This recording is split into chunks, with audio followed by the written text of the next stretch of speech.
Shalom அலைஹிம். உங்கள் அனைவருக்கும் சமாதானம் உண்டாவதாக. பாருக் அடோனாய். ஆண்டவர் ஆசீர்வதிக்கப்பட்டவர். அவருடைய ஆசீர்வாதம் உங்கள் மேல் வரட்டும். பாலே Shalom, la paix de Dieu soit avec vous et que sa paix vienne avec vous. ஒரு நாளும் இல்லாது இன்றைக்கு அடிக்கடி நான் எபிரேய மொழி சொற்கள் சொல்லுவதை நீங்கள் காணப்போகிறீர்கள். Vous allez voir que je vais parler beaucoup en hébreu par rapport à d'habitude aujourd'hui. ஏனென்றால் நமது ஆண்டவர் எபிரேய மொழியை கொடுத்த ஆண்டவர். Parce que le Seigneur nous a donné la langue hébreu. நமது பரிசுத்த வேதாகமம் எழுதப்பட்ட மொழி எபிரேய மொழி. Et la parole de Dieu a été écrite en premier, la première langue qui a été écrite c'est l'hébreu. பரலோகத்தில் பேசப்படுகின்ற மொழி எபிரேய மொழி. Et au ciel la langue qui est parlée c'est l'hébreu. எதிர்காலத்தில் பரலோகத்தில் பேசப்பட போகும் மொழியும் எபிரேய மொழி. Et à l'avenir la langue qui va être parlée c'est la langue hébreu. ஏற்கனவே தெரிந்தோ தெரியாமலோ நீங்கள் இரண்டு எபிரேய சொற்களை வார்த்தைகளை நீங்கள் அதாவது வசனங்களை நீங்கள் சொல்லிக் கொண்டிருக்கிறீர்கள் ஒவ்வொரு நாளும். Chaque jour vous dites deux mots sans le savoir que deux mots hébreux. கிறிஸ்தவர்கள் நீங்கள் நான் நினைக்கிறேன் அதிகமாக பயன்படுத்துகின்ற ஒரு சொல் எபிரேய சொல்லாய் தான் இருக்கிறது. Les chrétiens la langue le mot qu'ils utilisent le plus c'est un mot hébreu. ஆமென் ஆமென் ஆமென் என்று சொல்லுகிறீர்களே அது எபிரேய மொழி. Quand vous dites amen amen amen c'est un mot hébreu. ஆமென் என்றால் என்ன அர்த்தம்? Que veut dire amen? அது அப்படித்தான், அது அப்படியே நடக்கட்டும். Il faut que ça se déroule comme cela. விளங்குதா? அது அப்படித்தான், c'est comme ça, அது அப்படியே இருக்கட்டும். et que ça soit comme ça. இன்னும் ஒன்று, et encore une ஹல்லேலூயா. Alléluia. ஹல்லேலூயா என்றால் தேவனாகிய கர்த்தர் சகல துதிக்கும் பாத்திரர் அல்லவா? Et le Dieu l'éternel est digne de toute louange. அப்போ ஏற்கனவே ஹல்லேலூயா ஆமென் என்று இரண்டு எபிரேய சொற்களை வசனங்களை நீங்கள் பயன்படுத்தி கொண்டு தான் வருகிறீர்கள். Donc vous utilisez ces deux mots hébreux amen et alléluia. நீங்கள் பழைய ஏற்பாட்டிலும் புதிய ஏற்பாட்டிலும் வாசித்திருக்கிறீர்கள். Vous avez lu dans l'Ancien Testament et aussi dans le Nouveau Testament. பரலோகத்திலே ஆண்டவர் சமூகத்திலே இருக்கின்ற தேவ தூதர்கள் les anges qui sont au ciel à côté de Dieu ஹல்லேலூயா ஹல்லேலூயா என்று அவரை துதித்துக் கொண்டிருக்கிறார்களாம். ils disent alléluia alléluia et ils louent le Seigneur. ஆகவே பரலோகத்திலேயும் ஹல்லேலூயா சொல்லப்பட போகிறது. அது எபிரேய மொழி. Et au ciel aussi il va être dit alléluia et c'est une langue hébreu. இப்போ சமீப காலமாக இந்த சபையினர் ஒருவருக்கொருவர் பிரைஸ் தி லார்டுக்கு பதிலாக ஷாலோம் சொல்லிக் கொள்ளுகிறீர்கள். Et depuis peu au lieu de gloire à Dieu dans cette église on dit shalom. நல்லது நல்லது. Et c'est bien. எங்க எல்லாரும் ஒருத்தரும் சத்தமா என்னை பார்த்து ஷாலோம்னு சொல்லுங்க. Et dites-moi shalom tous en me regardant. இவ்வளவுதானா? ஷாலோம் அலைஹிம். உங்களுக்கும் சமாதானம் உண்டாவதாக. Shalom Aleichem, c'est vous à vous aussi soit la paix. Shalom என்பது சும்மா சமாதானம் மாத்திரமல்ல. Shalom c'est pas seulement la paix. Shalom என்பது சர்வ சம்பூரணமான சுகம். C'est une santé qui prospère. Shalom என்பது எலும்புகளுக்கு ஆரோக்கியம். C'est une santé pour les os. Shalom என்பது இரத்த ஓட்டத்துக்கு சுகம். Et le shalom c'est aussi pour la circulation du sang, c'est une santé. Shalom என்பது நமது நரம்பு மண்டலத்தின் ஆரோக்கியம். C'est la santé de nos veines. Shalom என்பது நமது குடும்பத்தில் குறையில்லாத ஆசீர்வாதம். Et shalom c'est aussi dans notre famille une bénédiction sans défaut. Shalom என்பது ஒரு தேசத்தின் சுபீட்சம். Et c'est une plénitude d'un pays. Shalom என்பது ஒரு வாழ்த்து மாத்திரமல்ல, அது ஒரு நபர். Shalom ce n'est pas seulement un souhait mais c'est aussi une personne. அந்த நபர் வேறு யாரும் அல்ல, ஷாலோம் அலைஹிம், அதாவது சமாதானத்தின் ராஜாவாகிய இயேசு. Et Shalom Aleichem c'est Jésus qui est le Dieu de la paix. இப்போ ஷாலோம் என்று வாழ்த்துகிறீர்கள். Vous dites shalom et vous souhaitez cela à tous. ஆனால் ஷபத் சொல்லுங்க. Dites Shabbat. எல்லாரும் சொல்லுங்க ஷபத். Dites tous Shabbat. ஷபத் Shabbat. ஷபத். Shabbat. ஆமா, அது நீங்க பிரெஞ்சுல சொல்ல வேணாம், அது எபிரேய மொழி. ஷபத். Shabbat. ஷபத். ஓகே. Shabbat. ஷபத் ஷலோம் சொல்லுங்க. Dites Shabbat Shalom. Shabbat shalom. இன்றைக்கு நான் உங்களுக்கு ஷபத் ஷலோம் சொல்லிக் கொடுக்க போகிறேன். Et aujourd'hui je vais vous apprendre Shabbat Shalom. அதாவது ஷபத் என்றால் என்ன? எத்தனை பேருக்கு தெரியும்? கையை தூக்குங்க. Combien de personnes vous savez ce que ça veut dire Shabbat? ஷபத் என்றால் எத்தனை பேருக்கு தெரியும்? Combien de personnes vous le savez? சொல்லுங்க. ஷபத்னா என்ன?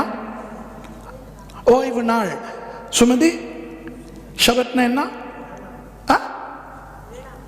ஏழாம் நாள். ஒருத்தர் ஓய்வு நாளுங்கிறாங்க, ஒருத்தர் ஏழாம் நாளுங்கிறாங்க. வண்டர்ஃபுல், சந்தோஷம். Une personne qui dit Shabbat c'est le jour du repos, un autre c'est le 7e jour. வேறு ஏதாவது இருக்கிறதா? Est-ce qu'il y a autre chose? நீங்கள் எல்லாரும் பாதி சரியாய் சொன்னீர்கள், பாதி பிள்ளையாய் சொன்னீர்கள். Et vous avez tous dit à moitié bon et à moitié pas bon. நாள் என்றால் யோம். Et le jour c'est Yom. ஷபத் யோம் என்றால் தான் ஓய்வு நாள். Et Shabbat Yom ça veut dire le jour du repos. ஷபத் யோம் என்றால் தான் ஏழாம் நாள். Shabbat Yom c'est le jour, le 7e jour. இதுதான் கிறிஸ்தவர்களுக்கு வந்திருக்கிற பிரச்சனை. C'est ça l'erreur qui est venue dans les chrétiens. ஷபத் என்றால் ஓய்வு நாள் என்று நினைக்கிறார்கள். Et quand on dit Shabbat, on croit que c'est le jour du repos. ஷபத் என்றால் ஓய்வு நாள் அல்ல. Quand on dit Shabbat, c'est pas le jour du repos. ஷபத் என்றால் ஓய்வு. எல்லாம் சொல்லுங்க. Shabbat, ça veut dire repos. எல்லாம் சொல்லுங்க தமிழ்ல. ஷபத் என்றால் என்ன? ஓய்வு. Shabbat, c'est le repos. நாள் கொண்டாடாதீங்க. N'apportez pas le jour. இந்த நாளை பற்றின விபரத்தை நான் உங்களுக்கு பிறகு சொல்லிக் கொடுக்க தான் போகிறேன். Je vais vous enseigner à propos du jour ensuite. இன்றைக்கு நான் 2 படிப்புகளை ஒரு படிப்பாக சொல்லிக் கொடுக்க போகிறேன். Je vais vous donner 2 enseignements en un. ஷபத் தனியாக சொல்லிக் கொடுக்க வேண்டும், ஷலோம் தனியாக சொல்லிக் கொடுக்க வேண்டும். Shabbat, il faut l'apprendre à part et Shalom à part. ஆனால் நான் உங்களுக்கு ஷபத் ஷலோம் இரண்டையும் இன்றைக்கு சொல்லிக் கொடுக்க போகிறேன். Et aujourd'hui, je vais vous apprendre Shabbat et Shalom. முதலில் நான் உங்களுக்கு ஷபத் சொல்லிக் கொடுக்க போகிறேன். Et d'abord, je vais vous apprendre Shabbat. அன்பானவர்களே, ஷபத் என்பது ஓய்வை குறிக்கும். Shabbat, c'est le jour c'est le repos. இப்போ சகோதரி சுமதி சொன்னது போல அது ஏழாம் நாள் என்று எல்லாரும் முத்திரை குத்தி வைத்திருக்கிறார்கள். வேதத்திலேயும் அப்படித்தான் காணுகிறோம். C'est comme la sœur Soumadi elle a dit, on croit que c'est le 7e jour et on voit dans la Bible que c'est comme ça. இப்போ வேதத்தின் படி அன்பானவர்களே, Et après la Bible, mes bien-aimés, ஒவ்வொரு இலக்கத்துக்கும் ஒவ்வொரு அர்த்தம் உண்டு. il y a une signification pour chaque nombre. ஒவ்வொரு எபிரேய எழுத்துக்கும் ஒவ்வொரு அர்த்தம் உண்டு. Et pour chaque lettre hébreu, il y a une signification aussi. நான் 22 எபிரேய எழுத்துக்களுக்கும் அர்த்தத்தை இன்று சொல்லிக் கொடுக்க போவதில்லை. Et pour les 22 lettres hébreues, je vais pas vous donner la signification aujourd'hui. ஆனால் ஷபத் ஷலோமுக்கு வருகின்ற அந்த 7 எழுத்துக்களையும் நான் உங்களுக்கு சொல்லிக் கொடுக்க போகிறேன். Mais les 7 lettres qui viennent pour Shabbat Shalom, je vais vous dire ce que ça veut dire. அதுபோல இலக்கங்களில் எல்லாவற்றையும் உங்களுக்கு நான் சொல்லிக் கொடுக்க போவதில்லை. Je vais pas vous apprendre la signification de tous les chiffres. ஆனால் 1 முதல் 7 வரையான இலக்கங்களின் அர்த்தங்கள் என்னவென்று நான் உங்களுக்கு சொல்லிக் கொடுக்க போகிறேன். Mais du chiffre 1 jusqu'au 7, je vais vous donner la signification de ces chiffres-là. இந்த பிரசங்கத்தை கேட்கின்ற உங்களுக்கு கொஞ்சம் கஷ்டமாய்த்தான் இருக்க போகிறது. Et pour vous qui écoutez cette parole, ça va peut-être être difficile. நிறைய விஷயங்களை நான் உங்களுக்கு அள்ளி ஊட்டப் போகிறேன். Et je vais vous renverser beaucoup de choses, d'informations. ஆனால் ஒரு நன்மை என்ன? Mais une bonne chose, இது ஒளிப்பதிவு செய்யப்படுகிறது. c'est en train d'être enregistré. ஆகவே நீங்கள் மறுபடி இதை கேட்டு கேட்டு இதை உள்வாங்கிக் கொள்ள வேண்டும். Vous devez vous le répéter, le réécouter et le mettre à l'intérieur. ஏனென்றால் இதன் ஆசீர்வாதம் பயங்கர ஆசீர்வாதம். Parce que la bénédiction de cela est une grande bénédiction.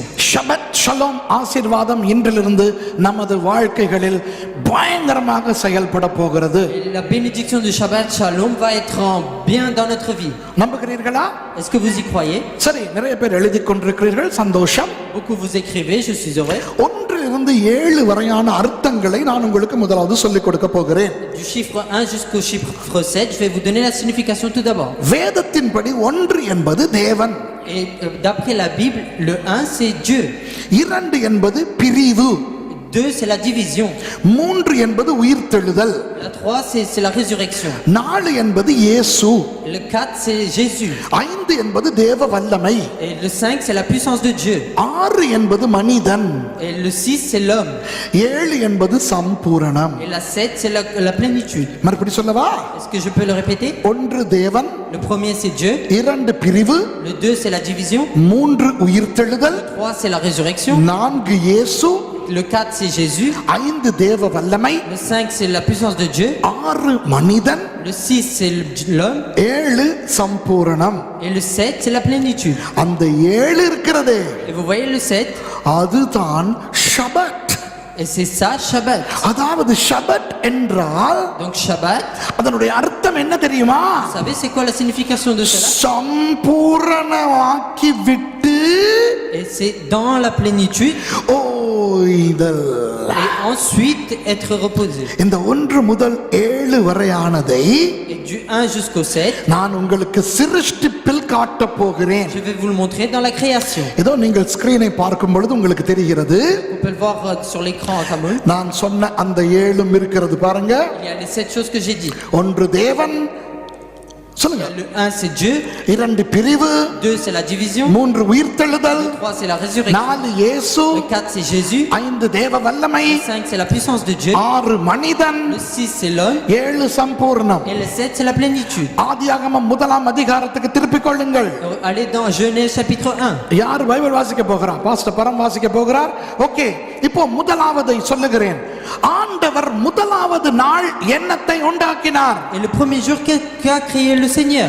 ஆண்டவர் முதலாவது வெளிச்சத்தை உண்டாக்கினார். Et tout d'abord il a créé la lumière. வெளிச்சத்தை உண்டாக்கினதற்கு காரணம் என்ன தெரியுமா? Vous savez la raison pour laquelle il a créé la lumière? சிருஷ்டிகரின் கர்த்தராகிய இயேசு சொன்னார், Parce que le créateur qui est Jésus a dit, நானே உலகத்துக்கு ஒளியாய் இருக்கிறேன். je suis la lumière du monde. அப்போ ஒளி வெளிச்சம் என்றால் எது அல்ல, Et la lumière c'est pas ce que c'est, யார். mais qui est. விளங்குதா? வெளிச்சம் என்றால் எது அல்ல, கேள்வி. Et la question pour la lumière c'est pas qu'est-ce que c'est, வெளிச்சம் என்றால் யார். mais qui est la lumière. இப்போ நீங்கள் சத்தமாக கத்தி பதில் சொல்லுங்கள், நான் அந்த கேள்வியை கேட்கும் போது. Et lorsque je vais vous poser la question, criez la réponse. வெளிச்சமானவர் யார்? Qui est la lumière? இயேசு. C'est Jésus. இயேசு தான் வெளிச்சம். C'est Jésus qui est la lumière. சரி, வாசிங்க ஆதியாகமம் 1 அதிகாரம் 3 5 வரை. Genèse chapitre 1 du verset 3 de 3 à 5. தேவன் வெளிச்சம் உண்டாக கடவது என்றார், வெளிச்சம் உண்டாயிற்று. வெளிச்சம் நல்லது என்று தேவன் கண்டார்.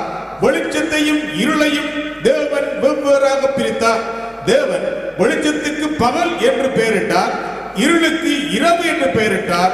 சாயங்காலமும் விடியற்காலமுமாகி முதலாம் நாள் ஆயிற்று. முதலாவது நாளில் ஆண்டவர் உண்டாக்கியது வெளிச்சத்தை. Et le premier jour ce que le Seigneur a créé c'est la lumière. உடனே நீங்கள் கேட்கலாம், சில அரைகுறை அறிவாளிகள் கேட்கலாம், Et ceux qui connaissent un peu peuvent donc me poser la question. ஏன் இருளையும் படைத்தார் அல்லவா? Et donc il a bien créé les ténèbres. இருளை ஆண்டவர் படைக்கவில்லை.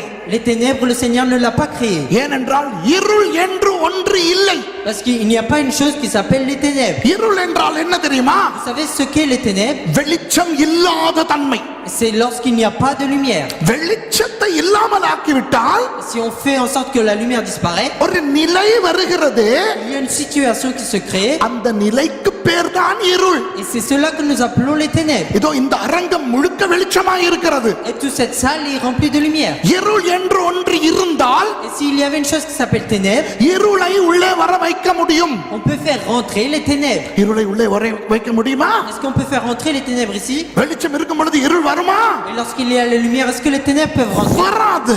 Il ne peut pas. ஆனால் இங்கே இருக்கின்ற அவ்வளவு விளக்குகளையும் அணைத்தால் Et si on éteint toutes ces lumières, திடீரென இருள் வந்து விடுகிறது. et on a les ténèbres. எங்கிருந்து வந்தது இருள்? Et d'où vient les ténèbres? எங்கிருந்தும் வரவில்லை. Elle n'est venue de nulle part. வருவதற்கு இருள் என்று ஒன்று இல்லை. Il n'y avait pas une chose qui s'appelle ténèbres pour qu'elle vienne.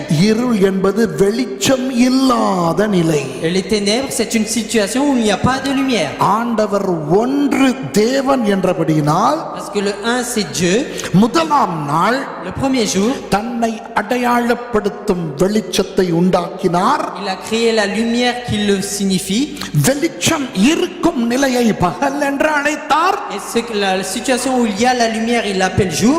வெளிச்சம் இல்லாத நிலையை இரவு என்று அழைத்தார். Et la situation où il n'y a pas la lumière, il l'appelait la nuit. அல்லது இருள் என்று அழைத்தார். Ou sinon, il l'appelait les ténèbres. அதுதான் சிருஷ்டிப்பில் ஒன்று வெளிச்சம். Et c'est ça dans la création, la première, c'est la lumière. இரண்டாம் நாள் ஆண்டவர் எதை சிருஷ்டித்தார்? Le deuxième jour, qu'a créé le Seigneur? 6 7 வசனங்களை வாசியுங்கள். Les versets 6 et 7. பின்பு தேவன் ஜலத்தின் மத்தியில் ஆகாய விரிவு உண்டாக கடவது என்றும், அது ஜலத்தினின்று ஜலத்தை பிரிக்க கடவது என்றும் சொன்னார். தேவன் ஆகாய விரிவை உண்டு பண்ணி, ஆகாய விரிவுக்கு கீழே இருக்கிற ஜலத்திற்கும் ஆகாய விரிவுக்கு மேலே இருக்கும் ஜலத்திற்கு பிரிவுண்டாக்கினார். அது அப்படியே ஆயிற்று. சாயங்காலமும் தேவன் ஆகாய விரிவுக்கு வானம் என்று பெயரிட்டார். சாயங்காலமும் விடியற்காலமுமாகி இரண்டாம் நாள் ஆயிற்று. ஆண்டவர் இரண்டாம் நாள் எதை படைத்தார்? Et qu'a créé le Seigneur le deuxième jour? ஆகாய விரிவை உண்டாக்கினார். Créé l'étendue. எப்படி உண்டாக்கினார்? Et comment il l'a fait? ஜலத்தை ஜலத்திலிருந்தே பிரித்தார். Il a séparé les eaux des eaux. பூமியை விட மிகுந்த உயரத்துக்கு ஜலம் இருந்தது. Et au-dessus de la terre, il y avait les eaux. அது ஆதியாகமம் 1:1 ஆண்டவர் வானத்தையும் பூமியையும் சிருஷ்டிக்கப்பட்ட பொழுது வந்த ஜலம். Et c'est les eaux qui sont venues avant qu'il y ait le commencement, le Genèse 1:1. அதை குறித்து இப்போ பேச எனக்கு நேரம் கிடையாது. Là, je n'ai pas le temps de parler de ça. இப்போ ஜலத்தை ஜலத்திலிருந்து பிரித்து Il a séparé les eaux des eaux. மேலே ஜலத்தை கொண்டு போய் வைத்து கீழையும் ஜலத்தை வைத்து Il a mis les eaux en haut et il a mis les eaux en bas. இடையில் அந்த பிரிவில் ஆகாய விரிவை வரப்பண்ணினார். Et au milieu, dans la séparation, il a fait venir l'étendue. அப்போ ரெண்டு எதை காட்டுகிறது? Et le 2, que signifie-t-elle? பிரிவு. C'est la séparation. 3 உயிர்த்தெழுதல் என்று சொன்னேன். Et le 3, j'ai dit, c'est la résurrection. வாசியங்கள் 9 11 வரை. Du verset 9 à 11. பின்பு தேவன் வானத்தின் கீழே இருக்கிற ஜலம் ஓரிடத்தில் சேரவும் வெட்டாந்திரை காணப்படவும் கடவது என்றார். அதாவது தண்ணீருக்கு உள்ளே அமிழ்ந்து இருக்கும் வெட்டாந்தரை, C'est-à-dire les choses qui se trouvent en dessous de l'eau. மேலே வர வைக்கிறார், உயிர்த்தெழ வைக்கிறார். Donc il le fait revenir, il le fait venir en haut. வாசிங்க, Dans la résurrection. தொடர்ந்து வாசிங்க. தேவன் வெட்டாந்திரைக்கு பூமி என்றும் சேர்ந்த ஜலத்துக்கு சமுத்திரம் என்றும் பெயரிட்டார். தேவன் அது நல்லது என்று கண்டார். பூமி எங்கிருந்து வந்தது? D'où est venue la terre? ஆண்டவர் தான் படைத்தார். ஆதியாகமம் 1:1. Et c'est le Seigneur qui l'a créé dans Genèse 1:1. ஆனால் 3ஆம் நாள் வரை Mais jusqu'au 3e jour, தண்ணீருக்கு கீழே அமிழ்ந்து இருந்தது. et elle était enfouie en dessous des eaux. ஒரு செத்து போன மனுஷனை பூமிக்கு கீழே அடக்கம் பண்ணுவது போல Comme on fait enterre un homme qui est décédé, பூமி தண்ணீருக்கு அடக்கம் பண்ணப்பட்டிருந்தது. et la terre était enterrée des eaux. 3ஆம் நாள் ஆண்டவர் பூமியை உயிர்த்தெழ பண்ணுகிறார்.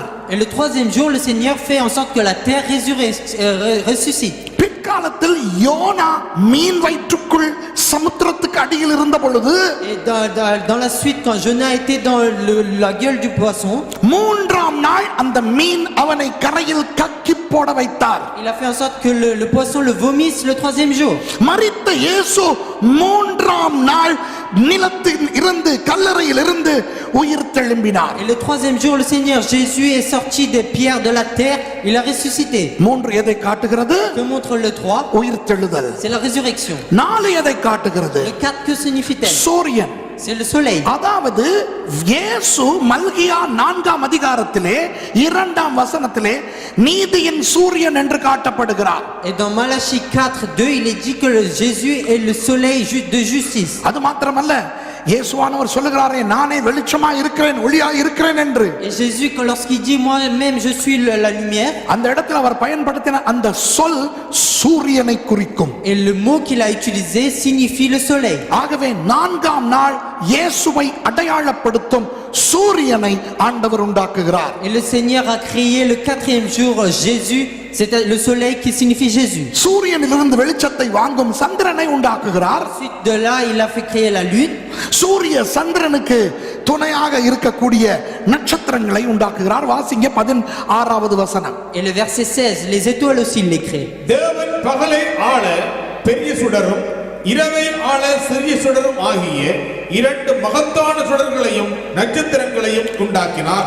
பாருங்க, 4வது நாள் ஆண்டவர் இதை உண்டாக்குகிறார். புரிகிறதா? On voit que le Seigneur crée cela, vous comprenez? 5 தேவ வல்லமை காட்டுகிறது என்று சொன்னேன். J'ai dit que le 5 signifie la puissance de Dieu. முதல் 4 நாளும் ஆண்டவர் படைத்த எதையும் Et les 4 choses que le Seigneur a créées les 4 premiers jours, நீங்கள் பெருகுங்கள், நீங்கள் அதை செய்யுங்கள், நீங்கள் இதை செய்யுங்கள் என்று ஆண்டவர் கட்டளை கொடுக்கவில்லை. il n'a pas donné le commandement de dire multipliez-vous, grandissez. ஆனால் இப்போ 5வது நாள் ஆண்டவர் என்ன செய்கிறார் என்று 20 இருந்து 22 வரை வாசிக்கலாம். Et du verset 20 jusqu'au 22, on peut voir ce que fait le Seigneur le 5e jour. பின்பு தேவன் நீந்தும் ஜீவ ஜந்துக்களையும் பூமியின் மேல் வானம் என்கிற ஆகாய விரிவிலே பறக்கும் பறவைகளையும் ஜலமானது திரளாய் ஜனிப்பிக்க கடவது என்றார்.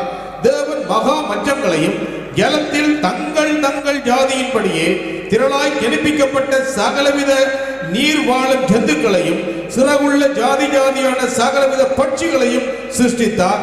தேவன் அது நல்லது என்று கண்டார். வாசிங்க, தொடர்ந்து வாசிங்க. தேவன் அவைகளை ஆசீர்வதித்து நீங்கள் பலுகி பெருகி சமுத்திர ஜலத்தை நிரப்புங்கள் என்றும் பறவைகள் பூமியில் பெருக கடவது என்றும் சொன்னார்.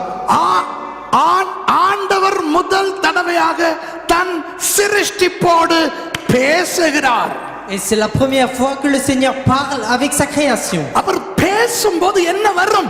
Et lorsqu'il parle, que vient-il? தேவனுடைய வல்லமை எப்படி விளங்கும்? Et comment se révèle la puissance de Dieu? வார்த்தையால், உண்மையா இல்லையா? C'est par la parole, c'est vrai ou pas? தேவனுடைய வார்த்தை தான் வல்லமையின் வெளிப்பாடு.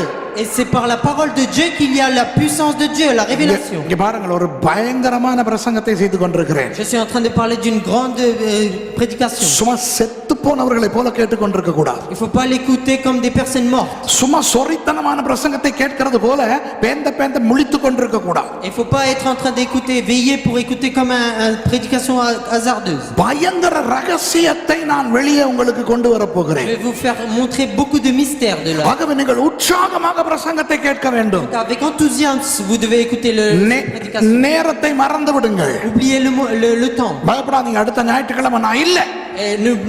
N'ayez pas peur, la semaine prochaine je ne suis pas là. சந்தோஷமாக உற்சாகமாக இந்த செய்தியை கேளுங்கள். Soyez joyeux et écoutez avec enthousiasme. ஐந்தாம் நாள் தான் ஆண்டவர் தன் சிருஷ்டியோடு பேசுகிறார். Et c'est le 5e jour que le Seigneur parle avec sa création. வெளிச்சத்தை உண்டாக்கி விட்டு வெளிச்சத்தோடு பேசவில்லை. Il a créé la lumière et il n'a pas parlé avec la lumière. தண்ணீரை பிரித்து விட்டு ஆகாய விரிவை பார்த்து பேசவில்லை. Il a séparé les eaux, il n'a pas parlé avec l'étendue. பூமியை பார்த்து பேசவில்லை. Il n'a pas parlé avec la terre.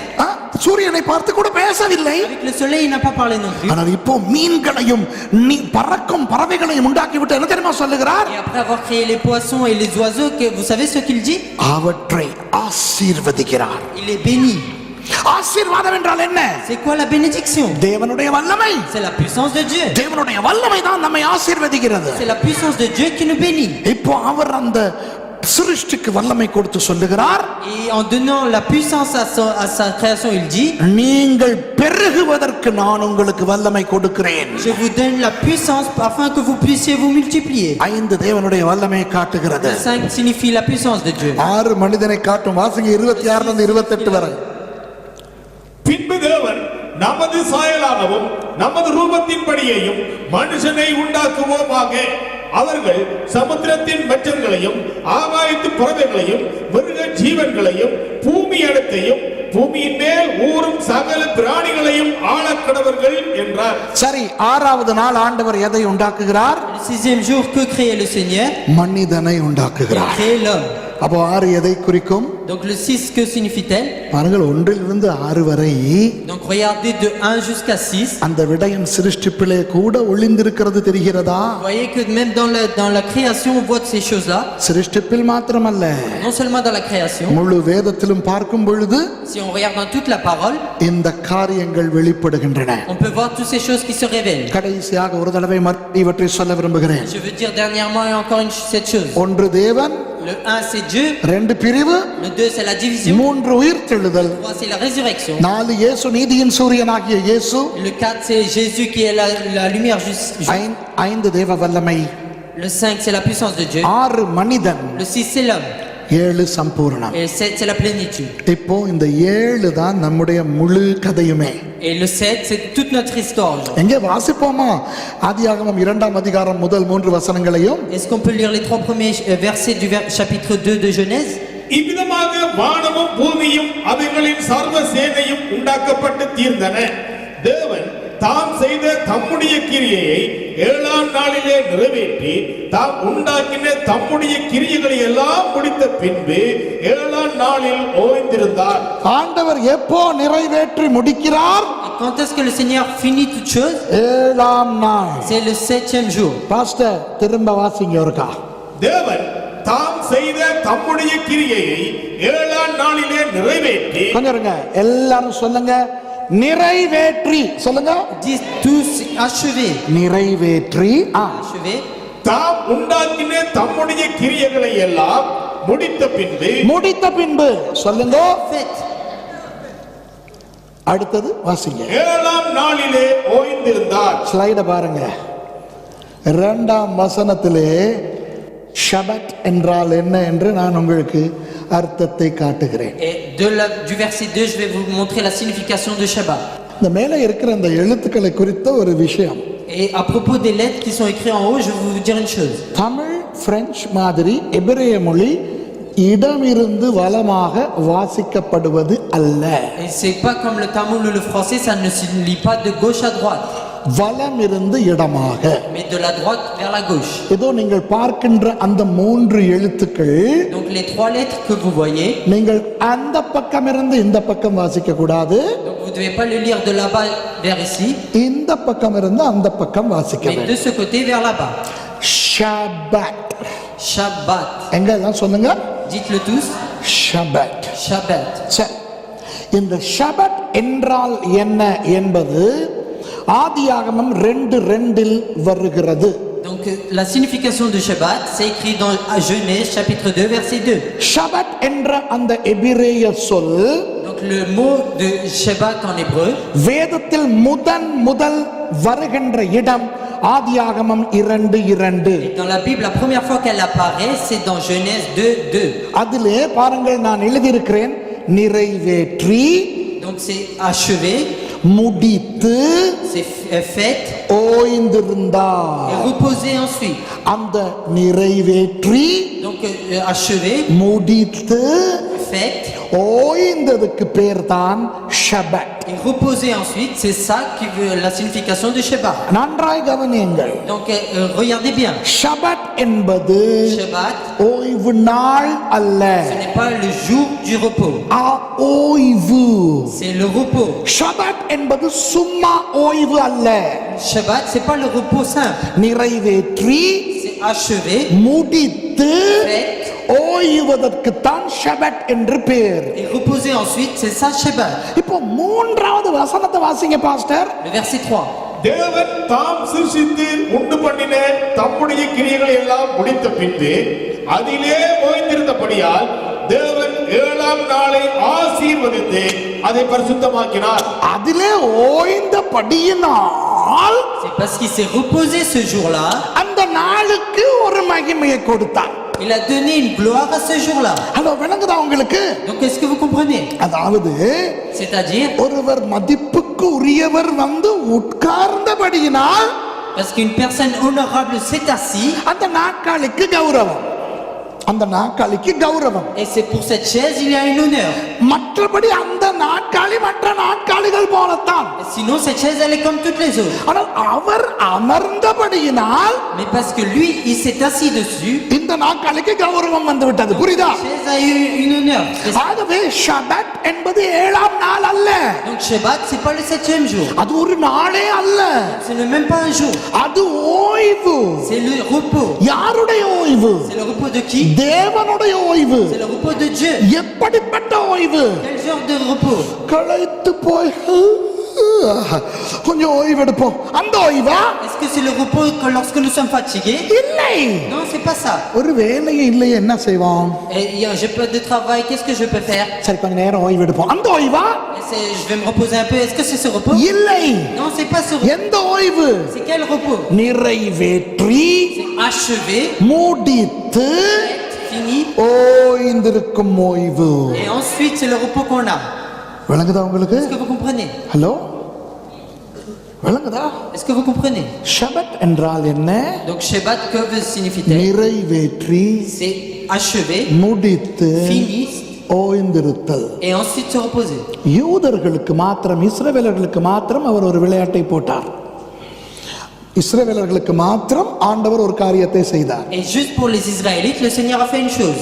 10 கற்பனைகளில் 4வது கற்பனையாக என்ன சொன்னார் தெரியுமா? Et le 4e commandement dans les 10 commandements, que dit le Seigneur? ஓய்வு நாளை பரிசுத்தமாய் ஆசரிக்க நினைப்பாயாக என்றார். Et tu rendras saint le 7e jour du repos. ஏன் தெரியுமா? Vous savez pourquoi? இந்த 3ஆம் வசனம் சொல்லுகிறது, Ce 3e verset dit, அந்த 7ஆம் நாளில் அவர் ஷபத் ஆகினபடியினால், parce que le 7e jour c'est le Shabbat, அந்த 7ஆம் நாளை அவர் காடோஷ் பண்ணி, அதாவது பரிசுத்தப்படுத்தி. donc le 7e jour il l'a kadosh, c'est-à-dire le sanctifié. காடோஷ் என்றால் வேறு பிரித்தல் என்று அர்த்தம். Et kadosh ça veut dire séparer, diviser, mis à part. காடோஷ் பண்ணி Donc il l'a kadosh, ஆஷேர் பண்ணினார். il l'a asher.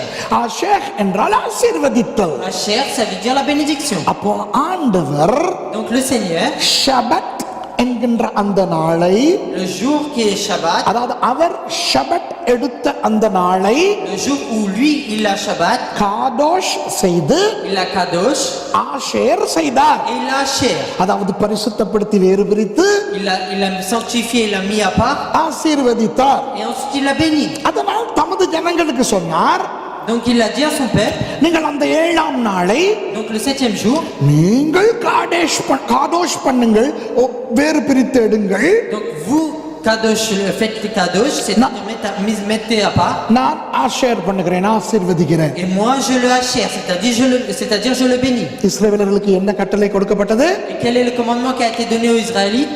நீங்கள் காடோஷ் பண்ணுங்கள், அதை வேறு பிரியுங்கள். Vous faites kadosh, c'est-à-dire mettez-le à part, நான் ஆஷேர் பண்ணுகிறேன். et moi je le asher, c'est-à-dire je le அதாவது bénis. நீங்கள் வேறு பிரியுங்கள், Vous mettez-le à part, நான் moi ஆசீர்வதிக்கிறேன். je bénis. ஏனென்றால் அது என்னுடைய நாள், Parce que ce jour-là c'est mon jour, என்னுடைய ஷபத். c'est mon Shabbat. புரியுதா? Est-ce que vous comprenez? நமக்கு நமக்கு Pour nous, நமக்கு 7ஆம் நாளா? est-ce que pour nous c'est le 7e jour? நமக்கு என்ன? Et pour nous, qu'est-ce que c'est? நாளை பற்றி இங்கு இல்லையே. Il n'est pas parlé de jour ici. அப்போ நமக்கு என்ன? Donc qu'est-ce que c'est pour nous? சொல்லிக் கொடுக்கவா? Est-ce que je peux vous l'enseigner? நான் ஸ்லைடை மாற்ற முன்பு கடைசியாக ஒரு தடவை இதை பாருங்கள். Regardez dernièrement ce diaporama. எல்லாரும் இந்த மூன்றையும் சொல்லுங்கள். Dites ces 3 choses. 1 2 3. நிறைவேற்றி, Achevé, முடித்து, fini ஓய்ந்திருந்தார். et reposé. பாஸ்டர் பரம் யோவான் 19:30 வாசிங்க. Jean chapitre 19 verset 30. சிலுவையிலே இயேசு கடைசியாக என்ன செய்தார், என்ன சொன்னார்? Et qu'est-ce qu'il a dit le Seigneur Jésus sur la croix dernièrement? Ce qu'il a fait. யோவான் 19:30. Jean 19 30.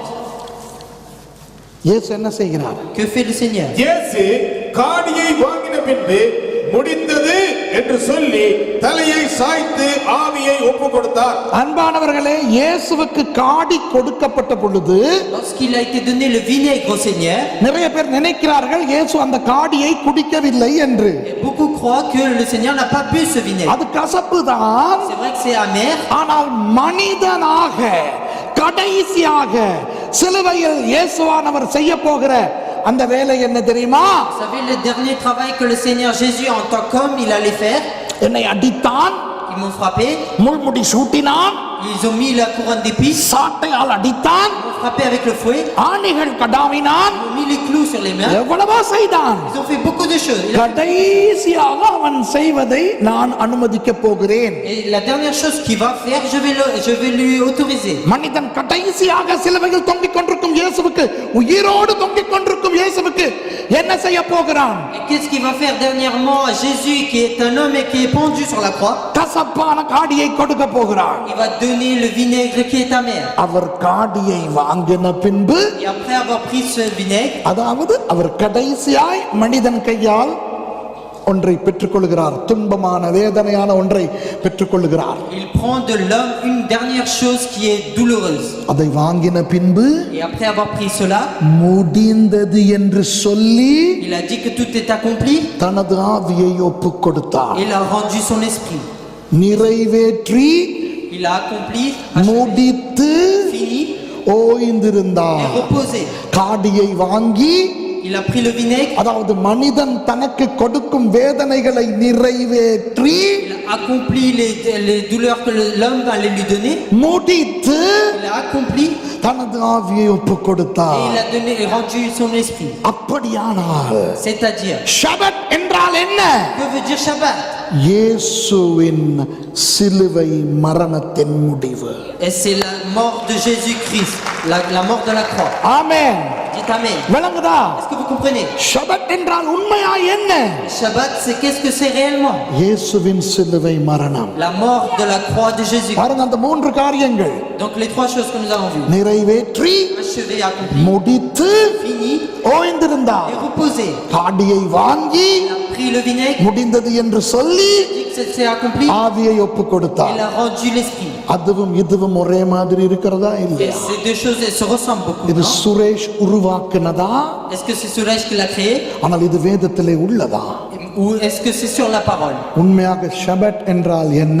Donc Shabbat, qu'est-ce que ça signifie réellement? இயேசுவின் சிலுவை மரணம். C'est la mort de la croix de Jésus. இப்போ உங்களுக்கு அந்த மூன்று எழுத்துக்களையும் சொல்லிக் கொடுக்க போகிறேன். Donc je vais vous enseigner les trois lettres. முதலாவது எழுத்து ஷீன்.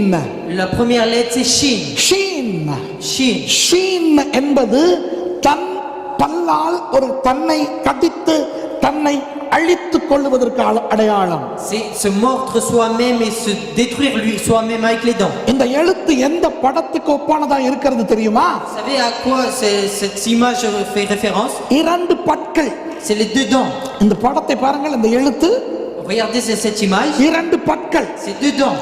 பற்களால் பல்லாலே நான் என்னை கடித்துக் கொண்டால் எப்படி இருக்கும்? Et comment c'est lorsque nous nous mordons nous-mêmes avec nos dents? ஆகவே ஷீன் என்ற எழுத்தின் அர்த்தம், Donc la signification de Shin Sheen என்ற சொல்லின் அர்த்தமும் அதேதான். et la signification du mot Shin, c'est ça la réponse. தன்னை கொண்டு தன்னையே அழித்துக் கொள்ளல். C'est de soi-même se détruire soi-même. அன்பானவர்களே, இயேசுவானவர் அவரை யாரும் கொலை செய்யவில்லை. Jésus, personne l'a tué. அவர் தன்னை தானே ஒப்பு Il கொடுத்தார். s'est consacré lui-même. ஆமென். Amen. ஆகவே ஷீன் என்ற எழுத்தின் அடையாளம் Donc la signification du mot Shin, தன்னை தானே அழித்துக் கொள்ளல். c'est se détruire soi-même. அடுத்த எழுத்து paid. Donc ensuite c'est date. Paid என்றால் என்ன தெரியுமா? Beit, qu'est-ce que ça signifie? வீடு அல்லது கூடாரம். C'est la maison ou la demeure. Beit Lahem. Beit Lahem. ல என்றால் த, அந்த இங்கிலீஷ்ல த இருக்குதே அது மாதிரி. Les c'est deux. ஹெம் என்றால் அப்பம். Et re c'est le pain. Beit என்றால் வீடு. Et Beit c'est la maison. Beit Lahem என்றால் அப்பத்தின் வீடு. Et Beit Lahem c'est la maison du pain. யாக்கோபு லூஸ் என்ற இடத்துக்கு பெயர் மாற்றுகிறார். Et Jacob à Luz, l'endroit qui s'appelle Luz, il change de nom. கொடுத்த பெயர் என்ன? Quel est le nom qu'il donne? Paid L.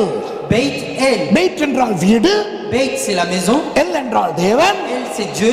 தேவனின் வீடு. C'est la maison de Dieu. அப்போ பெய்ட் என்றால் அந்த எழுத்தின் அர்த்தமும் அந்த சொல்லின் அர்த்தமும் வீடு. Et Beit, la lettre, la signification du lettre et du mot, c'est maison. மூன்றாவது எழுத்து டாவ். Et la troisième lettre, c'est Tau. அது எபிரேய எழுத்துக்களில் கடைசி எழுத்தாகிய 22ஆம் எழுத்து. Et c'est la 22e lettre de l'hébreu, c'est la dernière lettre. அந்த டாவ் என்ற எழுத்தின் அர்த்தம் சிலுவை. Et Tau, ça veut dire la croix. தன் கையால் தன்னையே அழித்தல் என்பது Sheen. Shin, c'est de sa main se détruire soi-même. Paid என்றால் வீடு, Beit, c'est la maison. டாவ் என்றால் சிலுவை. Tau, c'est la croix. அப்படியானால் ஷபத் என்ற அந்த மூன்று எழுத்துக்களின் அர்த்தம், Donc la signification des trois lettres de Shabbat, தன் கையால் தன் வீடாகிய சரீரத்தை சிலுவையில் அழித்தார் என்பதே. et ça veut dire de sa propre main, il s'est tué lui-même sa maison qui est à la croix. ஷபத் என்றதன் உண்மையான அர்த்தம் இதுதான். Et c'est ça la vraie signification du Shabbat. யூதர்களுக்கு இருக்கிற பிரச்சனை என்ன தெரியுமா? Vous savez le problème des Juifs aujourd'hui? யூத ரபிமாருக்கு இது தெரியும். Les rabbis des Juifs, ils savent cette chose. ஆனால் அவர்களுக்கு இந்த மெஷியா தான் வந்து போன இயேசு என்று தெரியாது. Mais ils savent pas que c'est ce Messia qui est venu et le Jésus qui est venu. ஆகவே எதிர்காலத்தில் அந்த மெஷியா வருவார் என்று காத்துக் கொண்டிருக்கிறார்கள். Et donc ils attendent que le Messie allait venir dans l'avenir. ஏன் அவர்களுக்கு தெரியவில்லை pastor? Pourquoi pasteur ils ne savent pas? Hello அவங்களுக்கு ஏன் தெரியல தெரியுமா? Vous savez pourquoi ils l'ont pas vu? நாம் உள்ளே இருக்க வேண்டும் என்பதற்காக அவர்களுடைய கண்களை ஆண்டவர் குருடாக்கி வைத்திருக்கிறார். Le Seigneur les a aveuglés afin que nous puissions rentrer dans cette maison. அதனால் தான் அவனுக்கு தெரிய மாட்டேன் என்கிறது. C'est pour ça qu'eux ne le savent pas encore. ஆனால் சபையை எடுத்துக்கொள்ளும் அன்று Et le jour où l'église va être prise, அவர்கள் அத்தனை பேரின் கண்களையும் கர்த்தர் திறப்பார். le Seigneur ouvrira les yeux de toutes ces personnes. அப்போ அவர்களுக்கு தெரியும் Et là ils sauront. வந்து போன அந்த இயேசுதான் Et c'est le Jésus qui est venu et qui est parti. Adonai Yeshua Hamashiach கர்த்தராகிய இயேசு கிறிஸ்து என்று அவர்களுக்கு தெரியும். Et c'est là qu'ils savent que c'est l'éternel Jésus. ஆமென். அப்போ ஷபத் என்றால் என்ன? Donc que veut dire Shabbat? கர்த்தராகிய இயேசு கிறிஸ்துவின் சிலுவை மரணம். C'est la mort du Seigneur Jésus sur la croix. அந்த சிலுவை மரணம் நடந்திருக்காவிட்டால் Et si la mort de la croix ne s'est pas produite, இன்று நாம் இங்கே இருந்திருக்க மாட்டோம். nous ne serons pas ici aujourd'hui. அன்று இயேசு சிலுவையில் ஜீவனை கொடுத்தபடியினால் Parce que Jésus a donné la vie sur la croix à ce jour-là. இன்று நாம் நித்திய ஜீவனுக்குள்ளே இருக்கிறோம். Nous sommes aujourd'hui dans la vie éternelle. அப்போ நமக்கு ஷபத் என்றால் என்ன? Donc pour nous, que signifie Shabbat? ஒரு அர்த்தம் அல்ல, C'est pas une signification. பல அர்த்தங்கள். C'est beaucoup de significations. ஷபத் என்றால் நமக்கு ரட்சிப்பு. Shabbat, c'est le salut pour nous. ஷபத் என்றால் நமக்கு மீட்பு. Shabbat, c'est la rédemption pour nous. ஷபத் என்றால் நமது பாவங்களுக்கு இயேசுவானவர் தண்டனையை அனுபவித்து விட்ட அந்த கடனாளிகள் அல்ல என்ற விடுதலை. Et c'est la délivrance que nous sommes plus créanciers pour nos péchés. Le Seigneur nous a délivrés sur la croix. ஷபத் என்றால் நாம் இனி நரகத்துக்கு போக தேவையில்லை என்ற அர்த்தம். Et Shabbat, ça veut dire nous n'avons plus besoin d'aller en enfer. ஷபத் என்றால் நாம் பரலோகத்தில் வாசம் பண்ண போகிறோம் என்ற அர்த்தம். Et Shabbat, ça veut dire que nous allons demeurer dans les cieux. ஷபத் என்றால் பிதாவின் பிள்ளைகள் நாம் என்ற அர்த்தம். Shabbat, ça veut dire nous sommes les enfants du Père. ஷபத் என்றால் பிரதான ஆசாரியராகிய இயேசுவின் உதவி ஆசாரியர்கள் நாம் என்ற அர்த்தம். Ça veut dire que nous sommes les sacrificateurs assistants du Seigneur Jésus qui est le sacrificateur principal. ஷபத் என்றால் ராஜாதி ராஜாவாகிய இயேசுவின் Shabbat, ça veut dire Jésus-Christ qui est le roi des rois. கீழே வாழும் ராஜாக்கள் நாம் என்ற அர்த்தம். Et ça veut dire que nous sommes les rois qui vivons en dessous de lui. ஷபத் என்றால் நமது கிறிஸ்தவ ஆசீர்வாதம் என்ற அர்த்தம். Et Shabbat, ça veut dire que c'est notre bénédiction en tant que chrétien. கிறிஸ்தவன் என்ன செய்யக்கூடாது தெரியுமா? Vous savez ce que doit pas faire un chrétien? ஷபத்தை ஒரு நாளுக்கு எல்லைப்படுத்த கூடாது. Faut pas mettre une limite pour un jour au mot Shabbat. நமக்கு ஷபத் என்பது ஒரு நாள் அல்ல, Shabbat, ce n'est pas un jour pour nous. ஒரு நிகழ்ச்சியின் நிறைவேற்றம். C'est la fin d'un événement. நமக்கு எப்பொழுதும் ஷபத். Et pour nous, c'est chaque jour, c'est Shabbat. எந்த நேரமும் நமக்கு ஷபத் ஷலோம் தான். Et chaque moment, chaque heure, c'est Shabbat Shalom. ஞாயிற்றுக்கிழமை நீங்கள் ஆராதனைக்கு வருவதை Et le dimanche, lorsque vous venez dans l'église, அதை ஷபத் ஆக்க வேண்டாம். ne faites pas de ça Shabbat. இன்றைக்கு அரை குறை அறிவாளிகளுடைய பிரச்சனை என்ன தெரியுமா? Ceux qui connaissent les choses à moitié, que vous savez c'est quoi leur problème? ஷபத் என்பது சனிக்கிழமை. Shabbat, c'est le samedi. ஷபத் என்பது ஒவ்வொரு நாளும் ஒவ்வொரு நிமிடமும் எந்த நேரமும். Et Shabbat, c'est chaque jour, chaque moment et à chaque minute. அது ஆண்டவராகிய இயேசு நமக்கு கொடுத்த ஆசீர்வாதம். Et c'est ça la bénédiction que Jésus nous a donnée pour nous. காடியை வாங்கினார். Il a pris le vinaigre. அதுதான் மனிதன் கையால் அவர் கடைசியாய் வாங்கின உபத்திரவம். Et c'est la dernière douleur qu'il a pris de la main de l'homme. முடிந்தது என்று சொன்னார். Il a dit que ça s'est accompli. தனது ஆவியை ஒப்பு கொடுத்தார். Il a rendu son esprit. அதுதான் ஷபத். C'est ça Shabbat. அந்த தொடர்பை பார்த்தீர்களா? ஆதியாகமம் 2:2க்கும் யோவானுக்கும் இருக்கின்ற தொடர்பை கவனித்தீர்களா? Vous avez vu le lien qu'il y a entre Genèse 2:2 et le verset que nous avons lu dans Jean? எத்தனை பேர் சொல்வீங்க praise the Lord இப்பொழுதுதான் ஷபத்தினுடைய அர்த்தம் புரிந்தது Combien என்று? de personnes vous pouvez dire gloire à Dieu, c'est maintenant que je comprends la signification de Shabbat? praise the Lord. சரி, இப்போ நான் உங்களுக்கு சொன்னேன் எபிரேய எழுத்துக்கள் எல்லாவற்றுக்கும் ஒரு எண்ணிக்கை இருக்கிறது. Et j'ai dit pour chaque lettre hébreu il y a un chiffre, une numération. நீங்கள் பழைய ஏற்பாட்டை வாசிக்கும் போது Lorsque vous lisez l'Ancien Testament, சில நேரம் நீங்கள் வாசிப்பீர்கள் vous allez lire ça parfois. 60 அப்புறம் 2 அப்புறம் 7 என்றெல்லாம் வாசிப்பீர்கள், அப்படிதானே? Vous allez lire 60, après 2 et ensuite 7. 62 என்று வாசிக்க மாட்டீர்கள். Vous allez pas lire 62. அப்போ யோசிப்பீர்கள் ஏனடா இப்படி சொல்ல வேண்டும் என்று. Vous allez penser pourquoi on doit dire ainsi.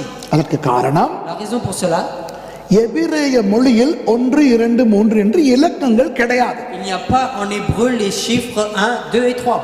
22 எழுத்துக்களும் Les 22 lettres, இலக்கங்களாக செயல்படும். elles marchent comme une numération. ஆலெஃப் என்றால் 1, Aleph, ça veut dire 1. Beit என்றால் 2, Beit, ça veut dire 2. Kimmel என்றால் 3, Gimel, ça veut dire 3. டாலெத் என்றால் 4, Dalet, ça veut dire 4. அப்புறம் 5, 6, 7, 8, 9, 10 வரை போய்விட்டு Et après 5, 6, 7, 8, 9 et 10. 10 என்றால் யோத் என்ற அந்த எழுத்து. 10, c'est Yod. அதற்கு பிறகு 11, 12 கிடையாது. Après, il n'y a plus 11, 12. 20, 30, 40, 50, 60, 70, 80, 90, 100. Il y a 20, 30, 40, 50, 60, 70, 80, 90, 100. அப்புறம் 100க்கு பிறகு 110, 150 கிடையாது. Et après 100, il n'y a plus 110, 120. 200, 300, 400. Il y a 200, 300, 400. அதில் 21வது இலக்கம் Et la lettre 21, ஷீன் 300ஐ குறிக்கும். Shin, ça signifie 300. 22வது எழுத்து டவ் 400ஐ குறிக்கும். Et la 22e lettre Tau, c'est le 4. இப்போ இந்த 3 எழுத்துக்களையும் பார்ப்போமா? ஷபத். Et on va voir les 3 lettres Shabbat. Sheen என்றால் 300, Shin, c'est 300. Beit என்றால் 2, Beit, c'est 2. டவ் என்றால் 400. Tau, c'est 400. 400, 300, 700, 702, 702. Et 302 et 400, ça fait 702. சிலுவை மரணம் நமக்கு ஆசீர்வாதமாய் வந்தது ஏன் தெரியுமா? Vous savez pourquoi la mort de la croix est une bénédiction pour nous? 7 என்ற சம்பூரணமான தேவன் Le Dieu de plénitude parfait qui est le 7, பிலிப்பியர் 2:5 படி d'après Philippiens 2, 5, பரலோகத்தை விட்டு பிரிந்து, il s'est séparé des cieux. பிரிவு எத்தனையாவது இலக்கம்? Et la séparation, c'est quel chiffre? 2. C'est les 2. 7 ஆகிய இயேசு 2 என்று பிரிந்து வந்தபடியினால் நமக்கு தேவனோடு ஐக்கியம் Et கிடைத்தது. parce que Jésus qui est le 7 et par le fait de 2, il s'est séparé des cieux, nous avons eu le salut. அதுதான் 702 என்ற அர்த்தம். C'est ça 702. சரி, இப்போ Et ensuite, நாம் ஷலோமுக்கு நாம் போகிறோம். nous allons passer à Shalom. Shalom, ஏதோ ஷலோம் 4 எழுத்துக்கள் இருக்கின்றன. Et dans Shalom, il y a 4 lettres. ஒரு இந்த ஷபத் ஷலோம் என்றால் நீங்கள் பார்த்தால் Et si vous regardez Shabbat Shalom, ஷபத்துக்கு எத்தனை எழுத்துக்கள்? Shabbat, combien il y a de lettres? 3. Il y a 3 lettres. 3 எதை குறிக்கும்? 3, que signifie-t-elle? உயிர்த்தெழுதலை குறிக்கும். C'est la résurrection. ஆமாவா இல்லையா? C'est vrai ou pas? முன்னால போனோம்னா Si on recule, ஏதோ ஷபத் ஷலோம் இருக்கிறது பாருங்கள். regardez là, il y a Shabbat Shalom. அதுல இந்த முதல் 3 எழுத்துக்களும் ஷபத், Et les 3 premières lettres, c'est Shabbat. 3 உயிர்த்தெழுதலை குறிக்கும். Et les 3, c'est la résurrection. இயேசு சிலுவையிலே மரித்ததோடு முடிவடையவில்லை அவருடைய கதை. Et l'histoire de Jésus, après sa mort, ne s'est pas terminée. அவர் உயிரோடு எழும்பினார். Il a ressuscité. அடுத்த ஷலோம் எத்தனை எழுத்துக்கள் பாருங்கள்? Et Shalom, ensuite, il y a combien de lettres? 4. Il y a 4. Shalom 4 எழுத்து என்றால் 4 எதை குறிக்கும் என்று சொன்னேன்? Et Shalom, s'il y a 4 lettres, 4, ça signifie quoi? இயேசு. C'est Jésus. ஞாபகம் இருக்கிறதா? Est-ce que vous vous souvenez? பாருங்க, 4 இயேசு. Le 4, c'est Jésus. அப்போ ஷலோம் 4 எழுத்துக்கள் யாரை குறிக்கும்? Donc 4, le Shalom, c'est que signifie-t-elle? இயேசுவை குறிக்கும். Ça signifie Jésus. ஷலோம் என்பது Et Shalom, சமாதானம் என்ற ஒரு சொல் அல்ல, ce n'est pas un mot qui signifie paix, சமாதான பிரபு என்கின்ற இயேசு. c'est le prince de paix, Jésus. 2 வசனங்களை வாசிக்க On போகிறோம். va lire 2 versets. இதை நீங்க பிரெஞ்சுலயும் எனக்கு வாசிக்கணும். ஓகேயா? ஆதியாகமம் 49:10. Genèse 49, 10. இந்த இயேசு எந்த கோத்திரத்திலே வந்தார்? Et dans quelle tribu Jésus est venu? இயேசு எந்த கோத்திரத்திலே வந்தார்? Dans quelle tribu? யூதா கோத்திரத்திலே வந்தார். Dans la tribu de Judas. யூதாவின் அப்பா யார்? Qui est le père de Judas? யாக்கோபு. C'est Jacob. ரூபன் முதல் அவ்வளவு 12 மகன்மாரையும் யாக்கோபு தீர்க்க தரிசனமாக ஆசீர்வதிக்கிறார். Et Jacob, d'après une prophétie, il bénit ses 12 fils. அவர் யூதாவை குறித்து ஆசீர்வதிக்கும் பொழுது Lorsqu'il bénit Judas, அவர் என்ன சொல்லுகிறார் என்று 10வது வசனத்திலே பார்க்கலாம். on peut le voir dans le verset 10, comment il bénit Judas. ஆதியாகமம் 49:10 தமிழிலே வாசியுங்கள். Genèse 49, 10. சமாதானத்தின் கர்த்தர் வருமளவும் செங்கோல் யூதாவை விட்டு நீங்குவதும் இல்லை, நியாயப்பிரமாணிக்கன் அவன் பாதங்களை விட்டு ஒளிவதும் இல்லை. ஜனங்கள் அவரிடத்தில் சேருவார்கள். வாசிங்க, பிரெஞ்சில் வாசிங்க. Le sceptre ne s'éloignera point de Juda, ni le bâton souverain d'entre ses pieds, jusqu'à ce que vienne le repos et que les peuples lui obéissent. எனக்கு ஒரு விஷயம் தெரிந்தாக வேண்டும். J'ai besoin de savoir une chose. எபிரேய மொழியில என்ன சொல்லி இருக்கிறது தெரியுமா? Vous savez ce qu'il est dit en hébreu? ஷீலோ வரும் வரை என்று இருக்கிறது. Il est dit jusqu'à que Shiloh arrive, vienne. Tamil வேதத்துல என்ன சொல்லி இருக்கிறது தெரியுமா? Et en tamil il est dit, சமாதானத்தின் கர்த்தர் வரும் வரை என்று இருக்கிறது. il est dit jusqu'à que vienne le Dieu de paix. சமாதானத்தின் கர்த்தர் என்பது உண்மைதான். C'est vrai que c'est le Dieu de paix. ஆனால் ஷீலோ வரும் வரை என்று எழுதி இருப்பதைத்தான் தமிழில் சமாதானத்தின் கர்த்தர் என்று மொழிபெயர்த்திருக்கிறார்கள். Et c'est jusqu'à que vienne Shiloh qu'il est dit en tamoul, le Dieu de paix qui arrive. எனக்கு தெரிய வேண்டும், எனக்கு தெரிந்தாக J'ai வேண்டும், besoin de savoir, பிரெஞ்சிலே ஷீலோ வரும் வரை என்று இருக்கிறதா? est-ce qu'il est dit jusqu'à que Shiloh vienne? Yes or no? Huh? No, she says yes. Until, yeah, depends on the version. Tell me, what is your version? No, yeah. Yeah, somebody. Until Shiloh comes.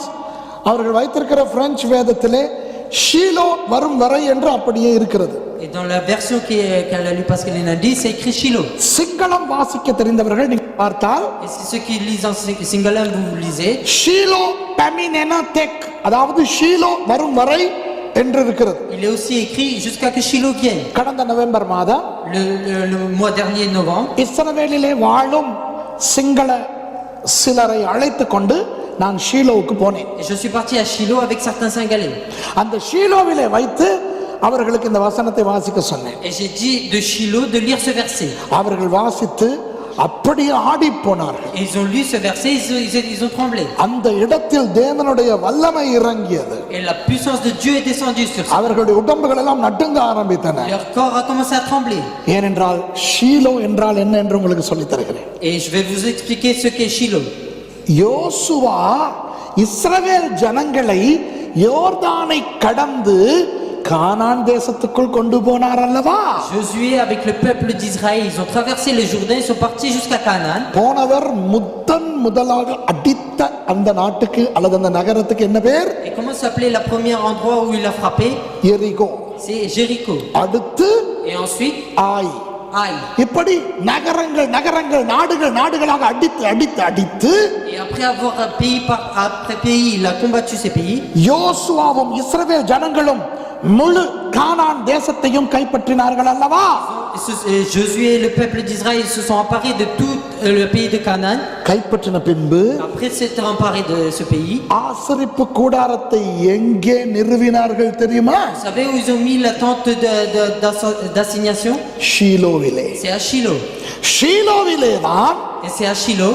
யோசுவா இஸ்ரவேலின் முதல் தலைநகரத்தை ஸ்தாபித்தார். Il a créé la capitale à Josué à cet endroit-là. இஸ்ரவேலின் முதல் தலைநகரமாக விளங்கிய இடம் ஷீலோ. Et Shiloh était la première capitale d'Israël. அந்த ஷீலோவிலே தான் Et c'est à Shiloh, அவர் சீட்டு போட்டு ils ont tiré au sort. கோத்திரங்கள் கோத்திரங்களாக தேசத்தை பிரித்து கொடுத்தார். Ils ont séparé de tribu par tribu le pays. பிற்காலத்திலே Et par la suite, எல்கானாவின் மனைவி அன்னாள் வந்து ஆண்டவரிடத்திலே புலம்பி அழுது பிள்ளை கேட்டாளே, Anne et la femme de Elkana est venue et a prié pour un enfant. அது ஷீலோவிலே. Et c'est à Shiloh. சாமுவேல் பிறந்த பிறகு, Après que Samuel est né, அவன் பால் மறந்த பிறகு கொண்டு வந்து ஏலியின் இடத்திலே அன்னாள் விடுகிறாளே, et après l'avoir allaité, elle donne au pied de Élie. Samuel வளர்ந்த அந்த இடம் ஷீலோ. Et Samuel a grandi à Shiloh. ஆகவே ஷீலோ என்பது இஸ்ரவேலர்களின் முதல் தலைநகரம். புரியுதா? Shiloh, c'est la première capitale d'Israël. இன்றைக்கும் அந்த ஷீலோ அங்கே இருக்கிறது. Et aujourd'hui encore, il y a Shiloh. அந்த ஷீலோவிலே ஆசரிப்பு கூடாரம் இருந்த இடத்திலே இன்றைக்கும் நீங்கள் போனால் தேவனுடைய பிரசன்னம் இருக்கிறது. Et là où il y avait la tente de rencontre à Shiloh, on peut encore sentir la présence de Dieu. ஆனால் ஷீலோ என்பது இடம் அல்ல.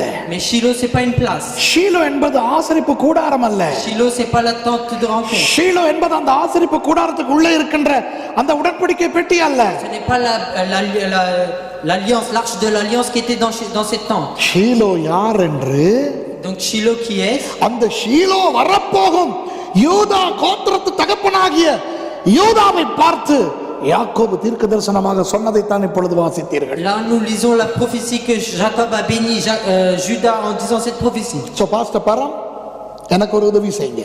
Donc passe à paramètre. சமாதானத்தின் கர்த்தர் என்றதற்கு பதிலாக சீலோ என்று உச்சரித்து அந்த வசனத்தை இப்ப வாசிங்க, எல்லாம் கேளுங்க. Écoutez tout ce verset en tamil. சீலோ வருவளவும் செங்கோல் யூதாவை விட்டு நீக்குவதும் இல்லை, நியாயப்பிரமாணிக்கன் அவன் பாதங்களை விட்டு ஒளிவதும் இல்லை. ஜனங்கள் அவரிடத்தில் சீலோவில் சேருவார்கள். ஜனங்கள் அவரிடத்தில். யார் அந்த அவர்? Et qui est celui? ஷீலோ. C'est Shiloh. ஷீலோ என்றால் என்ன? Et qu'est-ce que Shiloh? அதுதான் Shalom. C'est ça Shalom. Shalom தான் ஷீலோ. Shalom c'est Shiloh. புரியுதா உங்களுக்கு? Est-ce que vous comprenez? சரி, இது யூதாவுக்கு அவர் அப்பா யாக்கோபு தீர்க்க தரிசனமாய் சொன்னது. C'est le père Jacob, le père de Judas, qui a dit par prophétie à Judas. அதிலே உன் வம்சத்திலே ஷீலோ வருவார் என்ற தீர்க்க தரிசனம் அதிலே அடங்கி இருக்கிறது. Et là on voit la prophétie qui est dit dans ta descendance il y aura Shiloh. அத்தோடு உன் கோத்திரம் தான் ஆளும் கோத்திரம், ராஜ கோத்திரம் என்று தீர்க்க தரிசனமாய் சொல்லப்படுகிறது. Il est dit aussi par prophétie que c'est ta tribu qui va dominer et qui est la tribu du roi. செங்கோல் என்றால் என்ன? Qu'est-ce que le sceptre? அது ராஜாவின் ஆளும் கோல். Et c'est le sceptre du roi qui domine. இப்போ இன்னொன்றை சொல்லிக் கொடுக்கிறேன் நான். Je vais vous apprendre encore une chose. முதல் ஷலோம் என்ற அந்த சொல்லை நாம் எங்கே காணுகிறோம்? Et dans où est-ce qu'on peut voir le shalom pour la première fois dans la parole? வாசிங்க ஆதியாகமம் 14:18. Dans Genèse chapitre 14 verset. இதோ இந்த எழுத்தை இந்த ஷலோம் என்ற எழுத்தை பாருங்கள். Regardez les lettres de shalom. எபிரேய எழுத்துக்கள் 22 மெய் எழுத்துக்கள், Et consonants. c'est les 22 lettres de l'hébreu, ce sont des consonnes. உயிர் எழுத்துக்கள் கிடையாது. Ce ne sont pas des voyelles. ஆகவே இதை ஷலேம், ஷலோம், ஷோலிம், ஷாலிம், ஷிலோம் என்றெல்லாம் உச்சரிக்கலாம். Donc on peut le prononcer de plusieurs manières. Shalom, Shalem. இப்போ வாசிங்க Donc maintenant ஆதியாகமம் 14:18. Genèse 14-18. அன்றியும் உன்னதமான தேவனுடைய ஆசாரியராயிருந்த சாலமின் ராஜாவாகிய மெல்கிசேதேக்கு அப்பமும் திராட்சரசமும் கொண்டு வந்து சரி, ஆபிரகாமுக்கு ஆசீர்வதிக்கிறார், ஆபிரகாமை ஆசீர்வதிக்கிறார். அன்பானவர்களே, Il y a Abraham ensuite.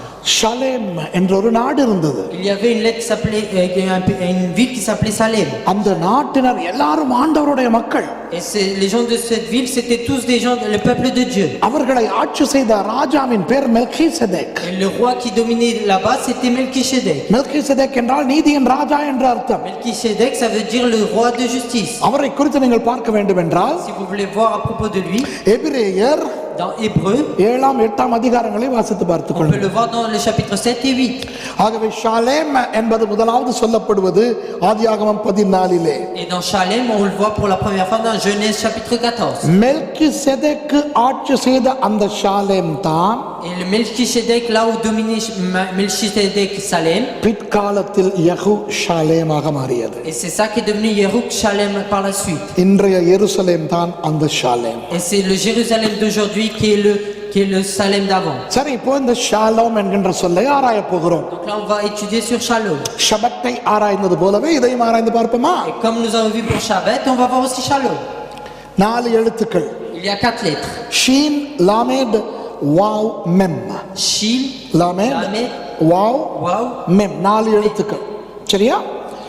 இப்போ மேலோட்டமாக இந்த 4 எழுத்துக்களின் அர்த்தத்தையும் நான் காட்டிவிட்டு Et après avoir montré la signification de ces 4 lettres, அப்புறம் உள்ளே உங்களை கூட்டிக் கொண்டு போக et போகிறேன். ensuite je vais vous rentrer dans les profondeurs. சரி, ஏற்கனவே பார்த்து விட்டோம். Donc nous avons vu déjà, Sheen என்றால் ஷபத்திலும் வருகிறது. Sheen Shin, on voit aussi dans Shabbat, தன் கையால் தன்னைத்தானே அழித்துக் கொள்ளுதல். se détruire de ses propres mains. அப்போ ஷலோமிலும் ஷீன் வருகிறது. Et dans Shalom aussi, on voit Shin, முதல் எழுத்து அதுதான். et la première lettre c'est cela.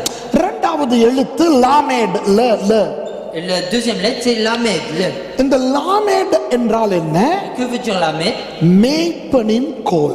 C'est le bâton du berger. Okay, மேய்ப்பனின் கோல். சும்மா கோல் அல்ல, Ce n'est pas un bâton simple, மேய்ப்பனின் கோல். mais le bâton du berger. அடுத்த மூன்றாவது எழுத்து வாவ்.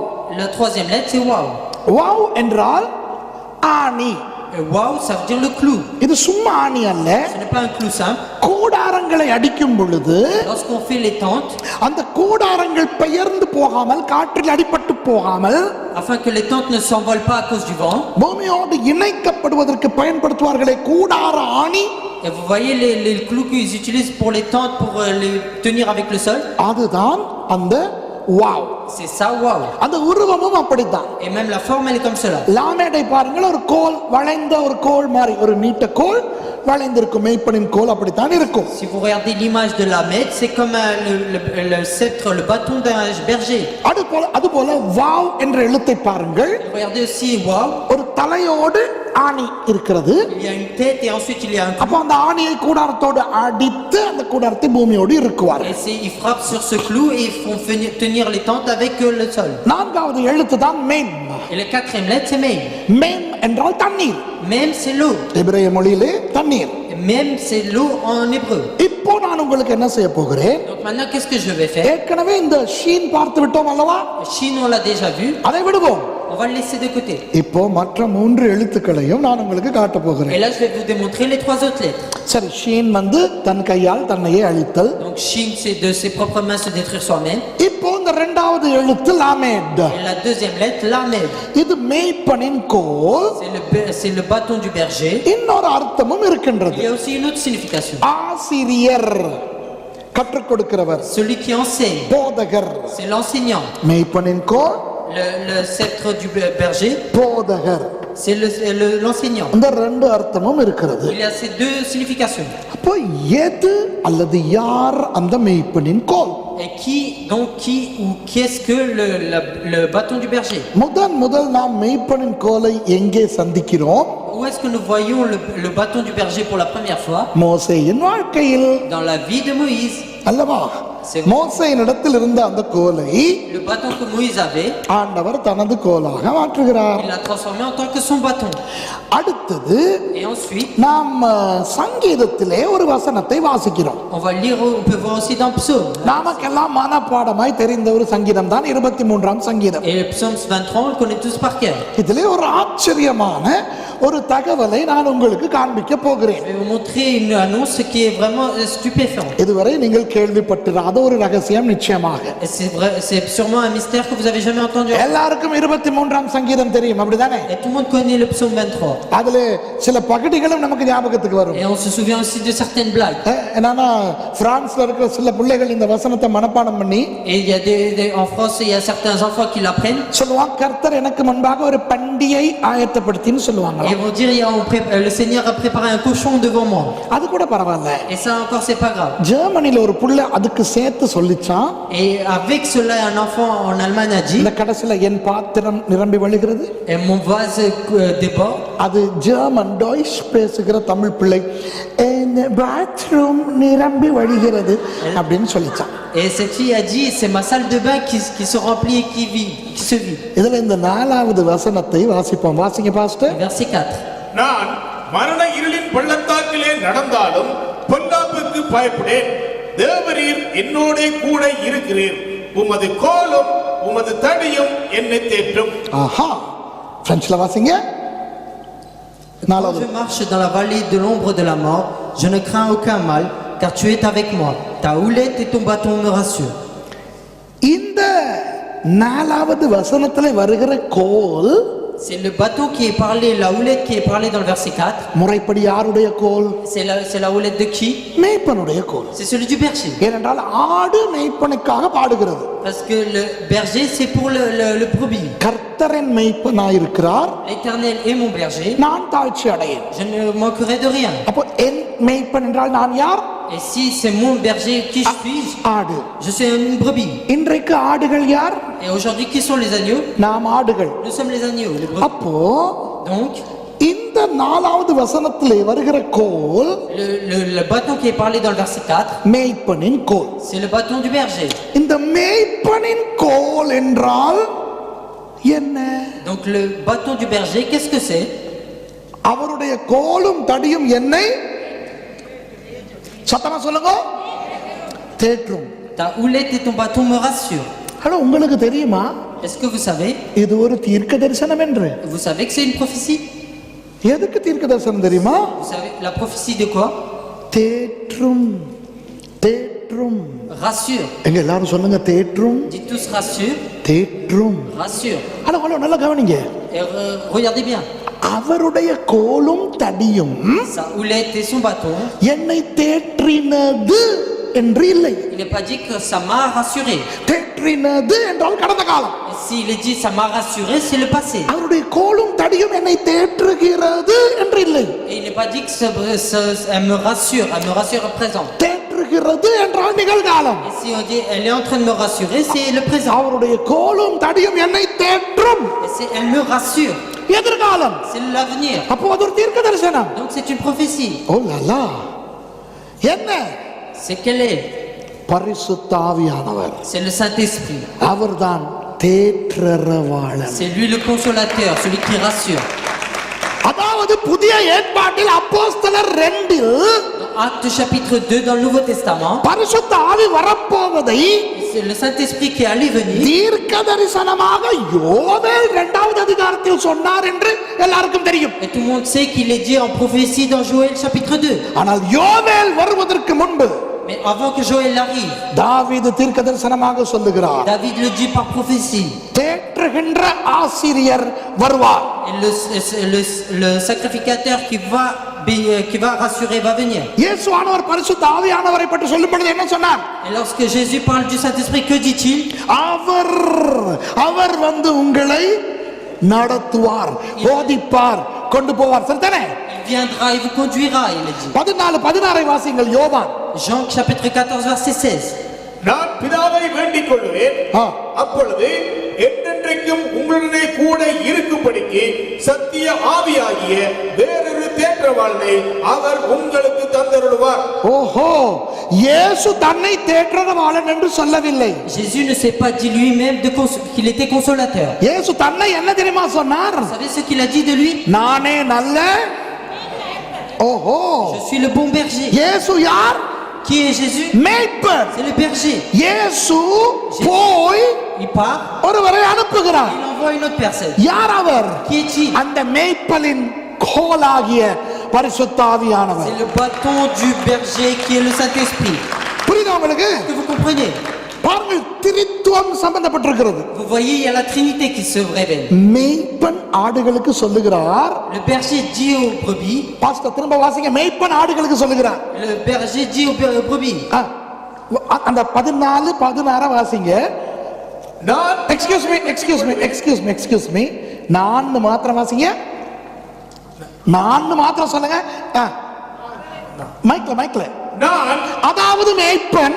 ஓகேயா? Le berger, moi, c'est le berger. மேய்ப்பன் பிதாவை வேண்டிக் கொள்வேன். பிதாவை, மேய்ப்பனை அனுப்பின ஆடுகளின் உரிமையாளரிடம் வேண்டிக் கொள்வேன். J'irai vers le Père qui m'a envoyé. அப்பொழுது என்றென்றைக்கும் உங்களுடனே கூட இருக்கும்படிக்கு சத்திய ஆவியாகிய வேறொரு தேற்றவாளனை. வேறொரு நான் மேய்ப்பன், நான் கோலாக முடியாது. Moi je suis le berger, je peux pas devenir le bâton, la houlette. நான் போவேன், moi j'irai, ஆனால் என் கோல் வரும். et mon bâton viendra. சத்திய ஆவியாகிய தேற்றவாளன் என்ற கோல், et c'est le consolateur, l'esprit de vérité. அவர்தான் உங்களை நடத்துவார். et c'est lui qui vous conduira. Wow! உங்களுக்கு தெரியுமா? Est-ce que vous savez? எபிரேய அந்த எழுத்துக்களில் dans les lettres en hébreu, லாமெட் 12வது எழுத்து. Lamed c'est le 12e lettre, la 12 என்றால் 12. 1 சக 2. c'est le 1 plus le 2. 1 என்றால் தேவன். Le 1 c'est Dieu. 2 என்றால் பிரிவு. 2 c'est la division. தேவன் நமக்காக பிரிந்து பிதா, குமாரன், பரிசுத்த ஆவியாக நமக்கு ஆசீர்வாதத்தை கொடுத்து கொண்டிருக்கிறார். Dieu s'est séparé pour nous et en tant que Père, Fils et Saint-Esprit, il est en train de nous donner les bénédictions. 12 என்பது Le 12 signifie மனோதத்துவத்தில் கூட அதுதான் கற்றுக்கொள்ளும் இலக்கம், தெரியுமா? et médicalement, c'est parlant, c'est vraiment c'est ceux qui ont, c'est une mémoire. உங்களுக்கு தெரியுமா? Est-ce que vous savez? மனிதனுடைய மூளை எப்படி கிரகித்துக் கொள்ளும் என்பதனை ஆய்வு செய்தவர்கள் என்ன சொல்லியிருக்கிறார்கள் என்று சொல்லி தரவா? Vous savez comment marche le cerveau d'un homme? Qu'est-ce que disent ceux qui ont fait des recherches dessus? ஆச்சரியப்படுவீர்கள். Vous serez étonnés. சொல்றேன் கேளுங்க. Écoutez, முழுமையான பரிபூரண புரிந்து கொள்ளுதல் மாணவர்களுக்கு கிடைக்க வேண்டும் என்றால்,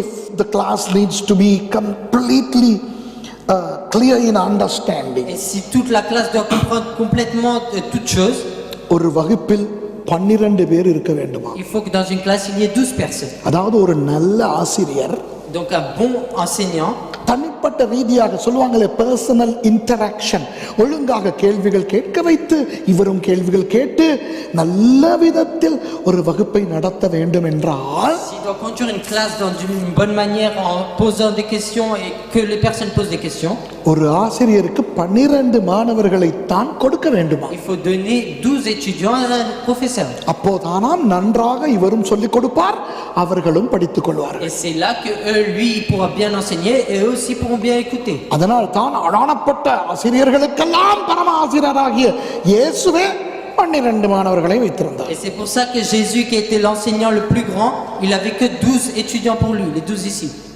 அந்தந்த சபைகளுக்குரிய தரிசனம் வேறு. Et pour chaque église il y a des visions différentes. எல்லாரும் என் தரிசனத்தை பின்பற்ற வேண்டிய அவசியமே கிடையாது. Et c'est pas obligé que tout le monde suive ma vision. என் சபையின் நான் கொடுத்த தரிசனத்தை சொல்லுகிறேன் கேளுங்க. Écoutez la vision que j'ai donnée pour mon église. அதை நீங்க செய்ய தேவையில்லை. Et vous avez pas besoin de le faire. அது இங்க தேவையில்லை. Ici on n'a pas besoin. ஆனா நான் சொல்லுகிறேன். Mais moi je dis. எங்களுடைய சபையின் பாஸ்டர்மாருக்கு சொல்லி இருக்கிறேன். J'ai dit aux pasteurs qui sont dans mon église. இந்த பாஸ்டருக்கு 12 ஆத்துமாதான். Et pour ce pasteur il n'y a que 12 âmes. அடுத்த பாஸ்டருக்கு 12 ஆத்துமாதான். Pour le pasteur suivant que 12 âmes. இவரு Lui, அவருடைய 12 ஆத்துமாக்களுக்காக pour ces 12 ces âmes, ஒவ்வொரு நாளும் காலையும் மாலையும் ஜெபிக்க வேண்டும். et le matin et le soir il doit prier pour ces 12 âmes. அதாவது சும்மா ஆண்டவரே அந்த என்னுடைய 12 பேரையும் ஆசீர்வதியும் அப்படி அல்ல. Ce n'est pas prier en disant Seigneur bénis mes 12 âmes, அவர்களுடைய பெயரை சொல்லி dire leur nom, அவர்களுடைய தேவைகளை அறிவித்து c'est faire connaître leurs besoins ஒழுங்காய் ஜெபிக்க வேண்டும் காலையும் மாலையும். et prier pour eux correctement le matin et le soir.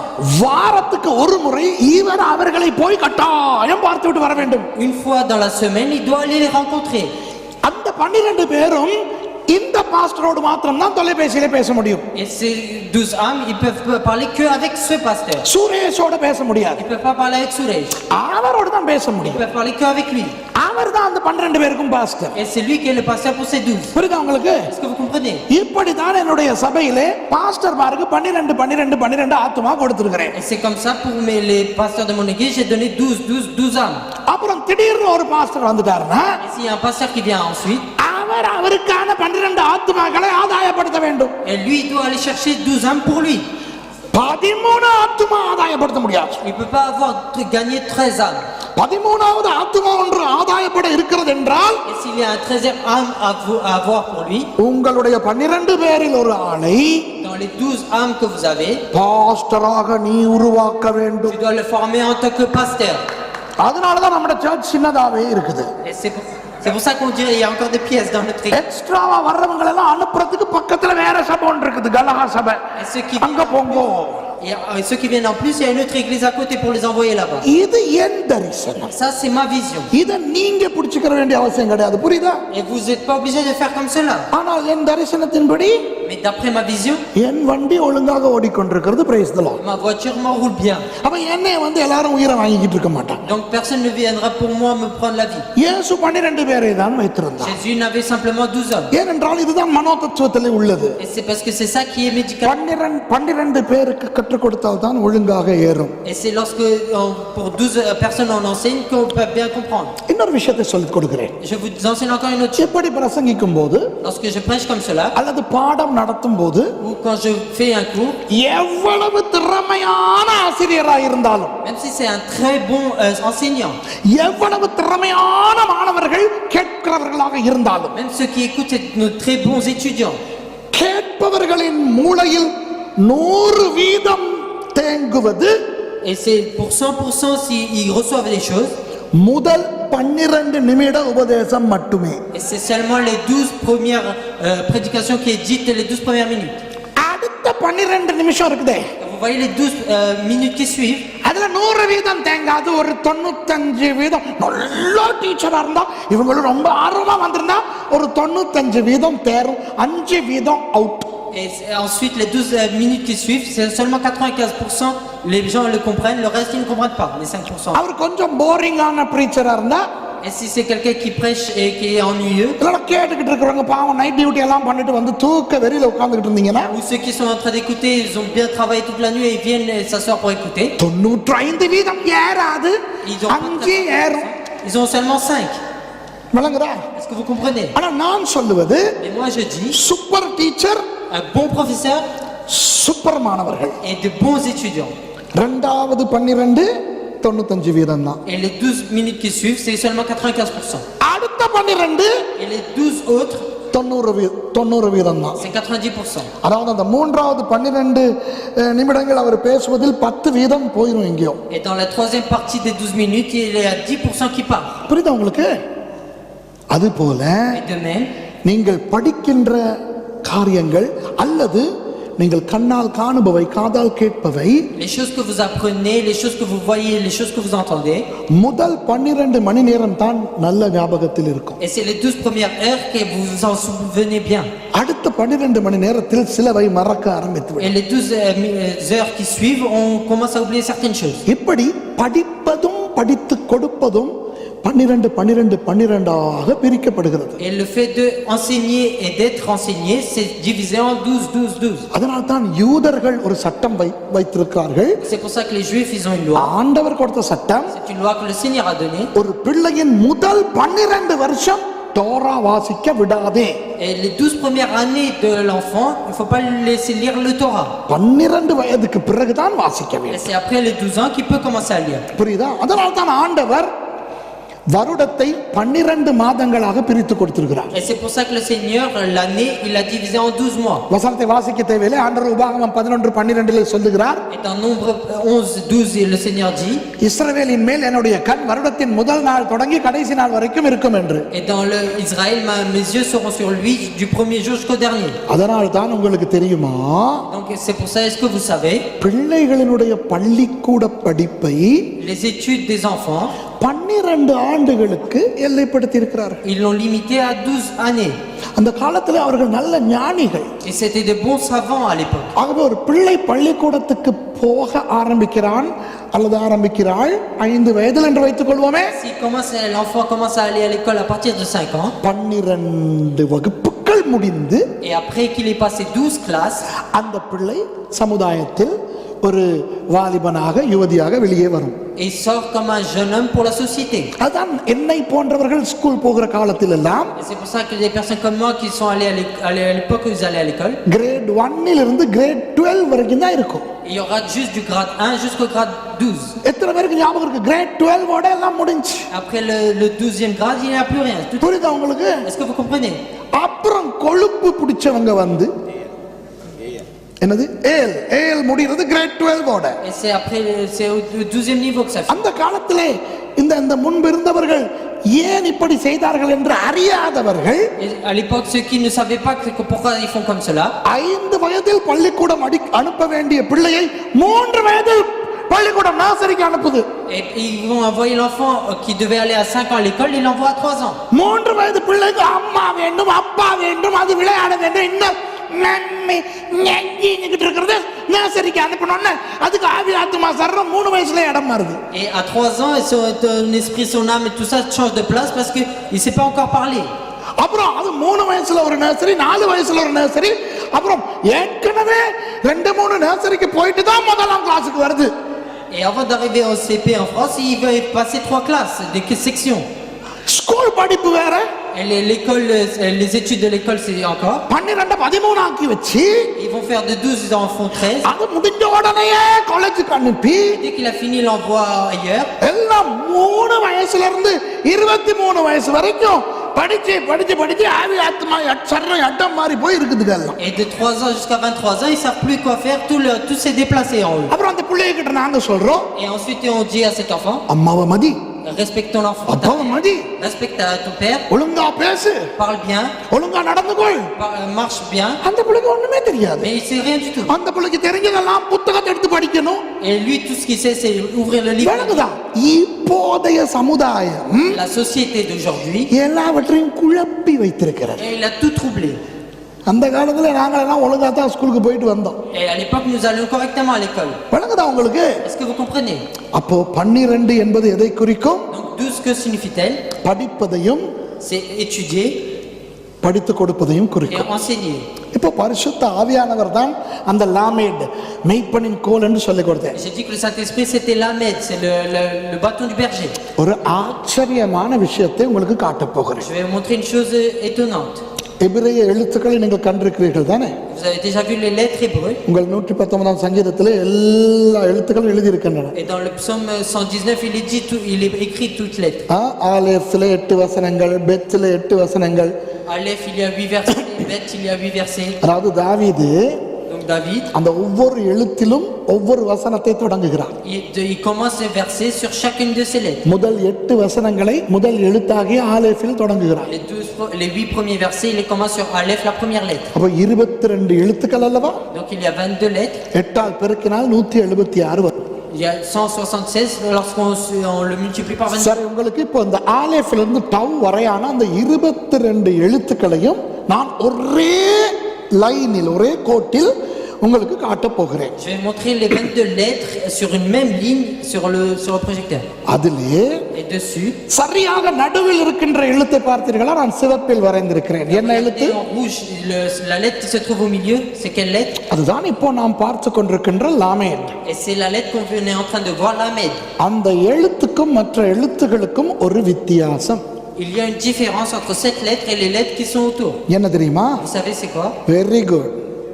மற்ற எல்லா எழுத்துக்களும் ஒரே அளவில் இருக்கின்றன. Toutes les lettres sont à la même taille. இந்த லாமேட் மாத்திரம் மேலே சம்பந்தப்படுகிறது. Et il y a que l'Ahmed qui a une signification mais qui va vers le haut. பரிசுத்த ஆவியானவர் தான் இன்றைக்கு நமக்கும் பரலோகத்துக்கும் பாலமாக இருந்து கொண்டிருக்கிறார். ஆமாவா இல்லையா? C'est le Saint-Esprit qui est le lien entre nous et le ciel aujourd'hui, qui est le lien comme ça vertical. இதெல்லாம் சும்மா அல்ல, இதெல்லாம் வேண்டுமென்று ஆண்டவர் உருவாக்கி கொடுத்திருக்கிற விதம். C'est des choses, c'est pas par hasard, c'est le Seigneur qui les a créées comme ça. ரோமர் 8:26 சொல்லுகிறது, Dans Romains 8:26, il est dit, உங்களுக்கு வேண்டிக் கொள்வது எப்படி என்று ஆண்டவரிடம் வேண்டிக் கொள்வது என்னவென்று உங்களுக்கு தெரியாது. vous savez pas ce qui est bon de demander à Dieu. அதாவது பவுலடியார் சொல்லுகிறார், Donc Paul dit, நாம் ஏற்றபடி வேண்டி, அது வாசிக்கல, அந்தப்படியே ஆவியானவரும் நமது பலவீனங்களில் நமக்கு உதவி செய்கிறார். நாம் ஏற்றபடி வேண்டிக் கொள்ள வேண்டியது இன்னதென்று அறியாமல் இருக்கிறபடியால் ஆவியானவர் தாமே வாக்கு கடங்காத பெருமூச்சுகளோடு நமக்காக வேண்டுதல் செய்கிறார். அந்த இடத்திலே பவுலடியார் இப்படி சொல்லுகிறாரா? est-ce que Paul à cet endroit il dit ainsi, நம்மில் சிலர் parmi nous certains, ஏற்றபடி வேண்டிக் கொள்வது என்னதென்று அறியாதிருக்கிறபடியினால், parce que certains ne savent pas comment, qu'est-ce qui est bon de demander. அல்ல, Non, என்ன சொல்லுகிறார்? il dit quoi? நாம் நாம் என்றால் என்ன?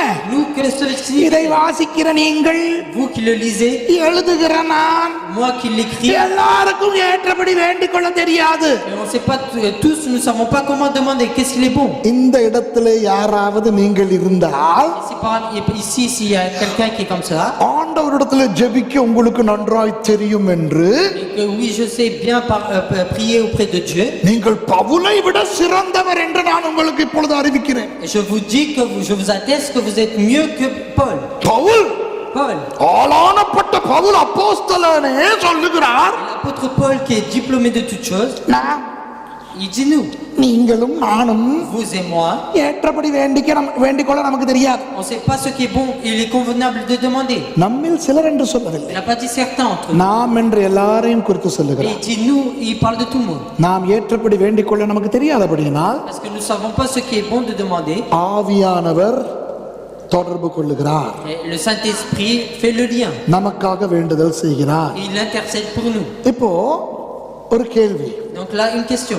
ஆவியானவர் எங்கே இருக்கிறார்? Où se trouve le Saint-Esprit? நமது சரீரங்களுக்குள்ள இருக்கிறார். Il est dans notre corps. 1 கொரிந்தியர் 6:19 என்ன சொல்லுகிறது? 1 Corinthiens 6:19, il est dit, உங்கள் சரீரம் பரிசுத்த ஆவியானவரின் ஆலயம். votre corps est le temple du Saint-Esprit. அப்போ இப்போ பரலோகத்துல யார் இருக்கிறார்? Donc, qui est-il au ciel? பிதாவாகிய தேவனும் குமாரனாகிய இயேசுவும். சரியா? Père Dieu et le Fils Jésus. இப்போ நம்மோடு இருப்பவர் யார்? Et qui est avec nous? பரிசுத்த ஆவியானவர். C'est le Saint-Esprit. அவர்தான் நம்மை பரலோகத்தோடு இணைக்கின்ற அந்த கோலாய் இருக்கிறார். Et c'est lui le bateau qui fait le lien avec le ciel. அவர்தான் அந்த தேற்றரவாளன். C'est lui le consolateur. அவர்தான் அந்த ஆசிரியர். C'est lui ce enseignant. அதனால் பரிசுத்த ஆவியின் அபிஷேகத்தோடு தான் யாரும் கற்றுக் கொடுக்க வேண்டும். C'est pour ça qu'avec l'onction du Saint-Esprit, அவன் எவ்வளவு படித்தவனாய் இருந்தாலும், même s'il est beaucoup étudié, doctor பட்டங்கள் 10 எடுத்திருந்தாலும், même s'il a des doctorats, des dizaines de doctorats, அவர் பெரிய பிஷப்பாய் கார்டினலா ஏன் போப்பாய் இருந்தாலும், même s'il est un bishop, même le pape, Bible college நடத்தினாலும், même il dirige une école biblique, ஆவியானவரின் உதவியோடு, avec le soutien, l'aide du Saint-Esprit, ஆவியானவரின் அபிஷேகத்தோடு avec l'onction du Saint-Esprit, மட்டும்தான் ஒருவன் தேவனுடைய வார்த்தையை கற்றுக் கொடுக்க முடியும். et avec simplement cette onction, il peut enseigner la parole de Dieu. எபிரேய மொழி தெரிந்து போதாது, Il ne suffit pas de connaître la parole, la langue, கிரேக்க மொழி தெரிந்து போதாது, il ne suffit pas de connaître la langue grecque, பட்டங்கள் பதவிகள் இருந்து போதாது, il ne suffit pas d'avoir un poste et des diplômes. பரிசுத்த ஆவியானவரின் அபிஷேகம் இல்லாமல் பிரசங்கம் பண்ணுகிறவன் கள்ள உபதேசகன். Et celui qui enseigne sans l'onction du Saint-Esprit, c'est un faux prophète. பரிசுத்த ஆவியானவர் தான் நம்மை பரலோகத்தோடு இணைக்கின்றார். Et c'est le Saint-Esprit qui fait le lien avec le ciel. கடைசியில் மனவாட்டியை அழைத்துக் கொண்டு சபை எடுத்துக் கொள்ளப்படும் பொழுது போக போகிறவரும் பரிசுத்த ஆவியானவர் தான். C'est le Saint-Esprit qui va accueillir l'épouse et qui va l'emmener au ciel. இப்போ இந்த பரிசுத்த ஆவியானவர் எங்கே வாழுகிறார்? Donc où vit le Saint-Esprit maintenant? நமது சரீரத்திலே. C'est dans notre corps. சரியா?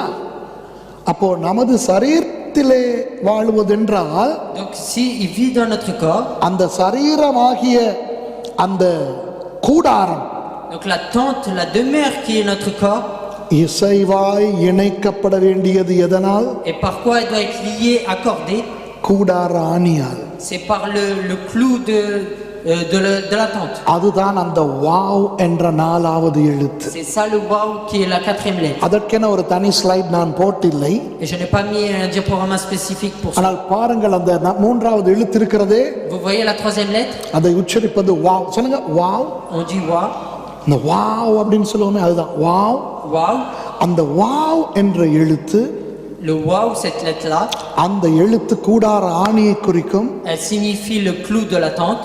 ஷாலோம் சொல்லின் 3வது எழுத்தாய் அது வருவது எதை குறிக்கிறது என்றால், Et la 3e lettre qui se trouve dans Shalom, பரிசுத்த ஆவியானவருடைய ஆலயமாகிய நமது சரீரம் notre corps qui est le temple du Saint-Esprit, அசையாதபடி, afin qu'elle ne tremble pas, qu'elle ne bouge pas, அப்படியே ஒழுங்காய் ஸ்திரப்படுத்தப்படுவதற்கு afin qu'elle soit bien maintenue.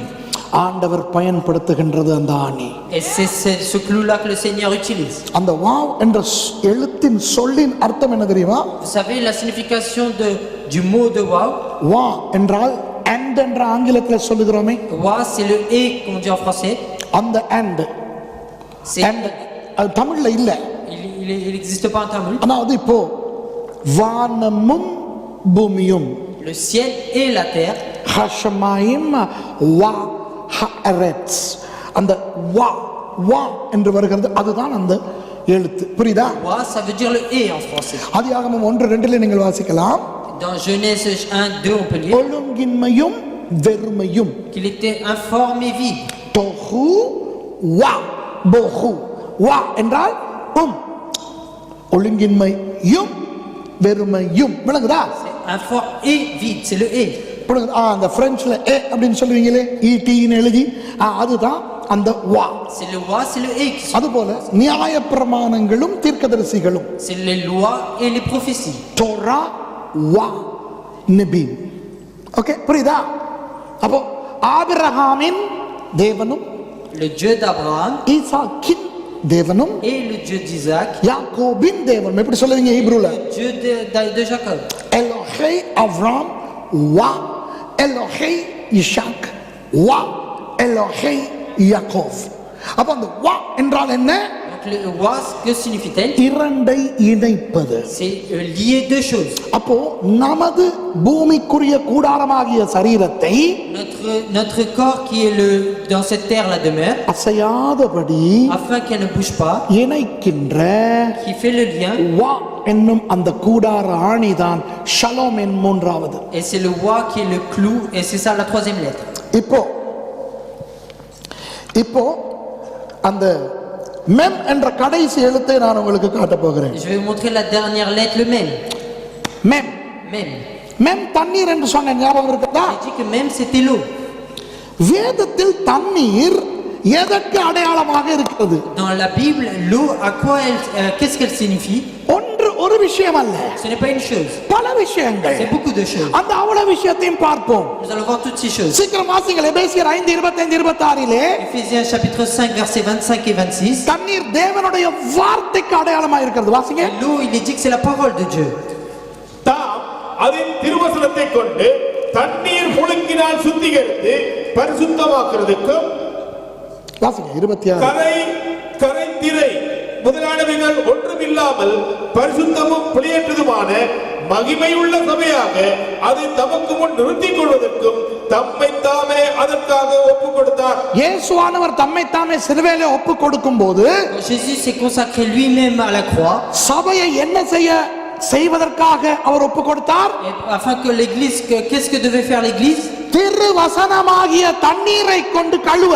Afin d'être lavé par la parole de Dieu qui est l'eau. இந்த வசனத்திலே Et dans ce verset, தண்ணீர் தேவனுடைய வார்த்தைக்கு அடையாளம். dans ce verset, l'eau signifie la parole de Dieu. ஏசாயா 12:3 வாசியுங்கள். Ésaïe chapitre 12 verset 3. நீங்கள் இரட்சிப்பின் ஊற்றிலிருந்து மகிழ்ச்சியோடு தண்ணீர் மொண்டு கொள்வீர்கள். அப்போ இந்த வசனத்தின்படி பாஸ்டர் அடுத்த வசனத்தை நீங்க பார்த்து திருப்பிக்கிறீங்க. ரெடியாங்க. அடுத்த எசேக்கியேல திருப்பிக்கிறீங்க. போட்டிருக்கு ஸ்லைட்ல. ஏசாயா சொல்லுகிறார், Et Ésaïe dit, இரட்சிப்பு எதற்கு அடையாளமா? le salut, qu'est-ce qu'elle signifie? தண்ணீர் எதற்கு அடையாளமா? Qu'est-ce que signifie l'eau? இரட்சிப்புக்கு அடையாளம். C'est le salut. ஓகே. அடுத்து எசேக்கியேல் 36:25 Ézéchiel chapitre 36 verset 25. தண்ணீர் தூய்மைக்கு அடையாளம். L'eau, c'est la pureté. வாசிங்க. அப்பொழுது நான் உங்கள் மேல் சுத்தமான ஜலம் தெளிப்பேன். நான் உங்களுடைய எல்லா அசுத்தங்களையும் உங்களுடைய எல்லா நரகலான விக்கிரகங்களையும் நீக்கி உங்களை சுத்தமாக்குவேன். நீங்கள் சுத்தமாவீர்கள். சுத்தமாதல், தூய்மை. C'est la pureté. தண்ணீர் என்பது தூய்மை. L'eau, c'est la pureté. சுத்தமாகுதலை குறிக்கும். Ça montre la pureté. யோவான் 7:37-39 வரை Dans Jean chapitre 7 du verset 37 à 39, இயேசுவானவர் தண்ணீரை எதற்கு ஒப்பிடுகிறார் என்று வாசியுங்கள். Jésus à quoi fait référence l'eau? பரிசுத்த ஆவியானவர் ஒப்பிடுகிறார். வாசிங்க. பண்டிகையின் கடைசி நாளாகிய பிரதான நாளிலே இயேசு நின்று சத்தமிட்டு, ஒருவன் தாகமாயிருந்தால் என்னிடத்தில் வந்து பானம் பண்ண கடவன். வேத வாக்கியம் சொல்லுகிறபடி என்னிடத்தில் விசுவாசமாய் இருக்கிறவன் எவனோ அவன் உள்ளத்திலிருந்து ஜீவ தண்ணீர் உள்ள நதிகள் ஓடும் என்றார். தம்மை விசுவாசிக்கிறவர்கள் அடைய போகிற ஆவியை குறித்து இப்படி சொன்னார். எதை குறித்து சொன்னார்? De quoi il parlait? ஆவியை குறித்து சொன்னார். Il parle de l'esprit. ஜீவ தண்ணீர் உள்ள ஊற்றுகள் என்றால் இந்த இடத்துல என்ன? La source d'eau vive, qu'est-ce que c'est? பரிசுத்த ஆவியானவர். C'est le Saint-Esprit. வாசிங்கள் இந்த மூன்று வசனங்களையும். யோவான் 4:14, Jean chapitre 4 verset 14, வெளிப்படுத்தல் 21:6, Apocalypse 21:6 வெளிப்படுத்தல் 22:1. et Apocalypse 22:1. தண்ணீர் நித்திய ஜீவனை குறிக்கும். Et l'eau signifie la vie éternelle. நான் கொடுக்கும் தண்ணீரை குடிக்கிறவனுக்கு ஒரு காலம் தாகம் உண்டாகாது. நான் அவனுக்கு கொடுக்கும் தண்ணீர் அவனுக்குள்ளே நித்திய ஜீவ காலமாய் ஊறுகிற ஊற்றாய் நீரூற்றாய் இருக்கும். வாவ்! தண்ணீர் நித்திய ஜீவனின் ஊற்று. Et c'est l'eau, c'est la source de la vie éternelle. வாசிங்க வெளிப்படுத்தல் 21:6. Et Apocalypse 21:6. அன்றியும் அவர் என்னை நோக்கி, ஆயிற்று, நான் அல்பாவும் ஒமேகாவும் ஆதியும் அந்தவுமாய் இருக்கிறேன். தாகமாய் இருக்கிறவனுக்கு நான் ஜீவ தண்ணீர் ஊற்றில் இலவசமாய் கொடுப்பேன். ஜீவ தண்ணீர் உள்ள ஊற்றில் இலவசமாய் கொடுப்பேன். நித்திய ஜீவனை குறிக்கிறது. 22:1 வாசிங்க. La vie éternelle. பின்பு பளிங்கு போல தெளிவான ஜீவ தண்ணீர் உள்ள சுத்தமான நதி தேவ ஆட்டுக்குட்டியானவரும் இருக்கிற சிங்காசனத்திலிருந்து புறப்பட்டு வருகிறதை எனக்கு காண்பித்தார். நித்திய ஜீவனை தண்ணீர் குறிக்கிறது. L'eau signifie la vie éternelle. இந்த மெய்ம் என்ற எழுத்து எந்த இலக்கத்தை குறிக்கும் தெரியுமா? Vous savez, même qu'est-ce que ça signifie? 40. C'est le 40. உங்களுக்கு தெரியுமா நோவாவின் காலத்தில் எத்தனை நாட்கள் இரவும் பகலும் மழை பெய்தது? Vous savez, dans l'époque de Noé, combien de jours et nuits il y a eu la pluie? 40 நாட்கள் C'est 40 jours. ஆண்டவர் மழையை வருஷித்து தான் பூமியை அழித்தார். Il a fait pleuvoir et il a détruit la terre. 40 தண்ணீரை குறிக்கும். 40 signifie l'eau.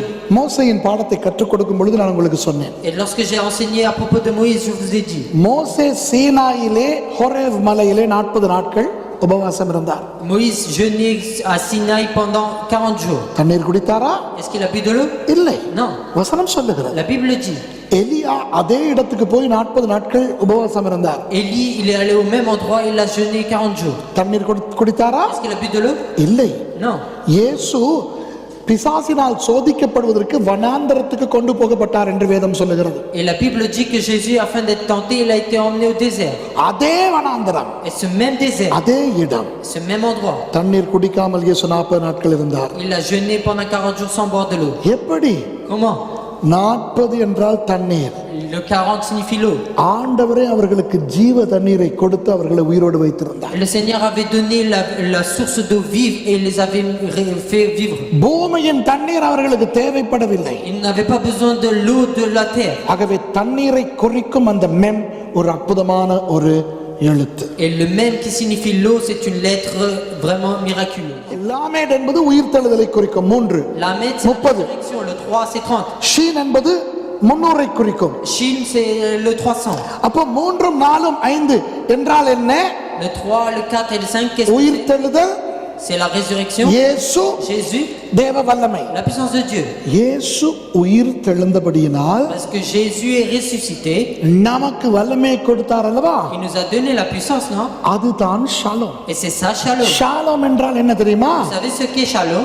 உயிர்த்தெழுந்த வல்லமை. C'est la puissance de la அப்போ résurrection. உங்களுக்கு ஷாலோம் இருக்கிறதா இல்லையா? Est-ce que nous avons le Shalom? எப்பொழுது அந்த ஷாலோம் உங்களுக்கு வந்தது? Quand est-ce qu'est venu ce Shalom? நீங்கள் ஞானஸ்நானம் எடுத்த பொழுது Lorsqu'on a pris le baptême, இயேசுவோடு மரித்து nous sommes morts avec Jésus, அடக்கம் பண்ணப்பட்டு enterrés, உயிர் தெழுந்ததாக ரோமர் 6 வாசிக்கிறோம். ressuscités. On peut le voir dans Romains 6. அப்போ உயிர் தெழுந்த வல்லமை உங்களுக்குள்ள இருக்கிறது என்றால் Si vous avez la puissance de la résurrection en vous, அதுதான் ஷாலோம். c'est ça Shalom. அந்த 3, 4, 5 அதையும் நாங்கள் கூட்டுவோமே. Et si on additionne 3, 4 et 5, அடுத்தது பாருங்க 12. ça fait 12. 7, 5 எத்தனை? 3, 4, 7, 7, 5, 12. 3 et 4, ça fait 7, plus 7, plus 5, ça fait 12. 12 என்றால் என்ன? Et que signifie 12? 1, 2. C'est 1 plus 2. தேவன் பிரிந்து வந்தபடியினால் Parce que Dieu s'est séparé அவருடைய உயிர் தெழுந்த வல்லமையாகிய 3 நமக்கு et வந்திருக்கிறது. nous avons la puissance de sa résurrection, le 3. சரி சரி சரி. இப்போ Donc là, நிறைய குழப்பிட்டேன்னு நினைக்கிறேன் தானே? நீங்க திரும்ப திரும்ப இந்த வீடியோவை பார்த்தால் நீங்கள் படித்துக் et கொள்ளலாம். si vous répétez cette vidéo, vous pouvez comprendre encore plus. இப்போ ஒரு காரியம் செய்ய போகிறோம். Là, on va faire une chose. Sheen, Shin, லாமேட், Lamed, Waw, Waw. Ma'am என்ற அந்த 4 எழுத்துக்களின் அர்த்தங்களை சொன்னேன் அல்லவா? J'ai dit les significations de ces 4 lettres.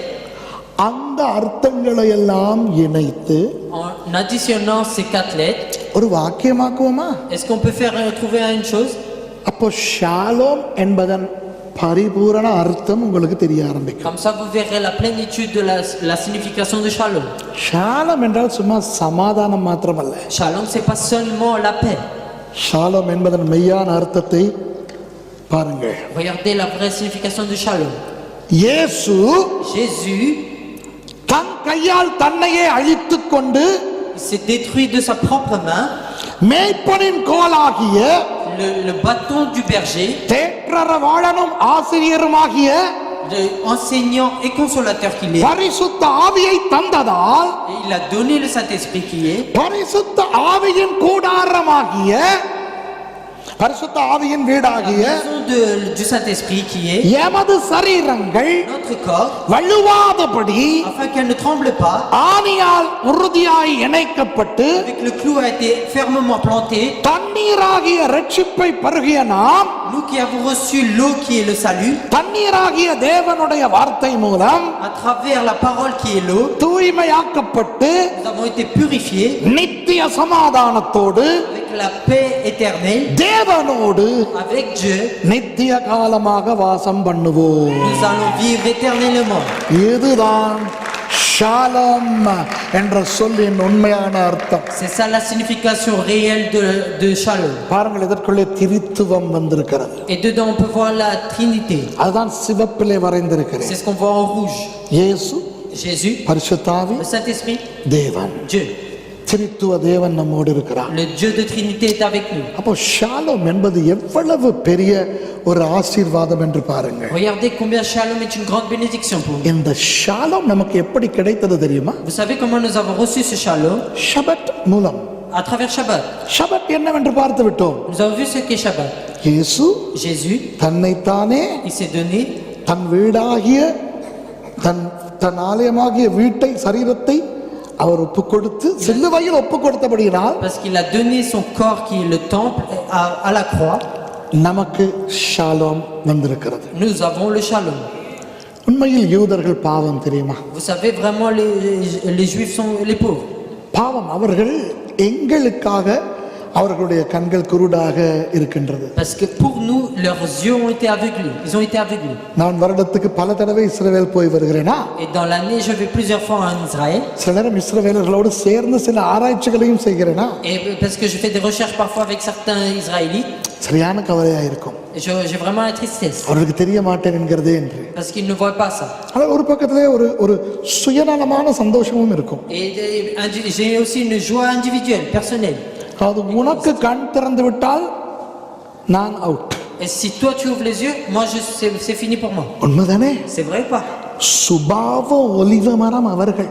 C'est eux les arbres d'olive, les vrais. அவர்கள் கண்கள் குருடானபடியினால் Parce que eux ils sont aveuglés. காட்டு ஒலிவ கிளைகளாகிய நமக்கு சந்தர்ப்பம் கிடைத்திருக்கிறது. Nous avons eu l'occasion, nous les branches. ஆகவே அவர்களுக்காக ஜெபிப்போம். Nous allons prier pour eux. அவர்களில் சிலர் இயேசுவை மேசியாவாக ஏற்றுக்கொள்கிறார்கள். Certains parmi eux acceptent Jésus comme le Messie. ஆண்டவருக்கு நன்றி. Merci Seigneur. ஆனால் அவர்கள் அவ்வளவு பேரும் இயேசு தான் மேசியா என்று அறிந்து கொள்ள முடியாது. Mais eux tous ils peuvent pas recevoir le Jésus comme le Messie. அவர்கள் அறிந்து கொள்ள வேண்டும் என்று விரும்புகிறீர்களா? Est-ce que vous voulez qu'ils le sachent?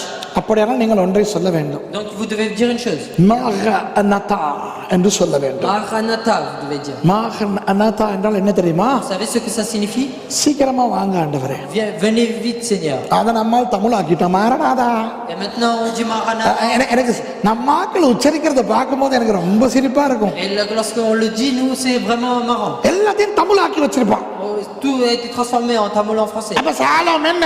Et c'est Shalom. நான் வாரன் சாலம். C'est Shalom. சாலம் என்ன? அந்த என்ன? சாலம் என்ன?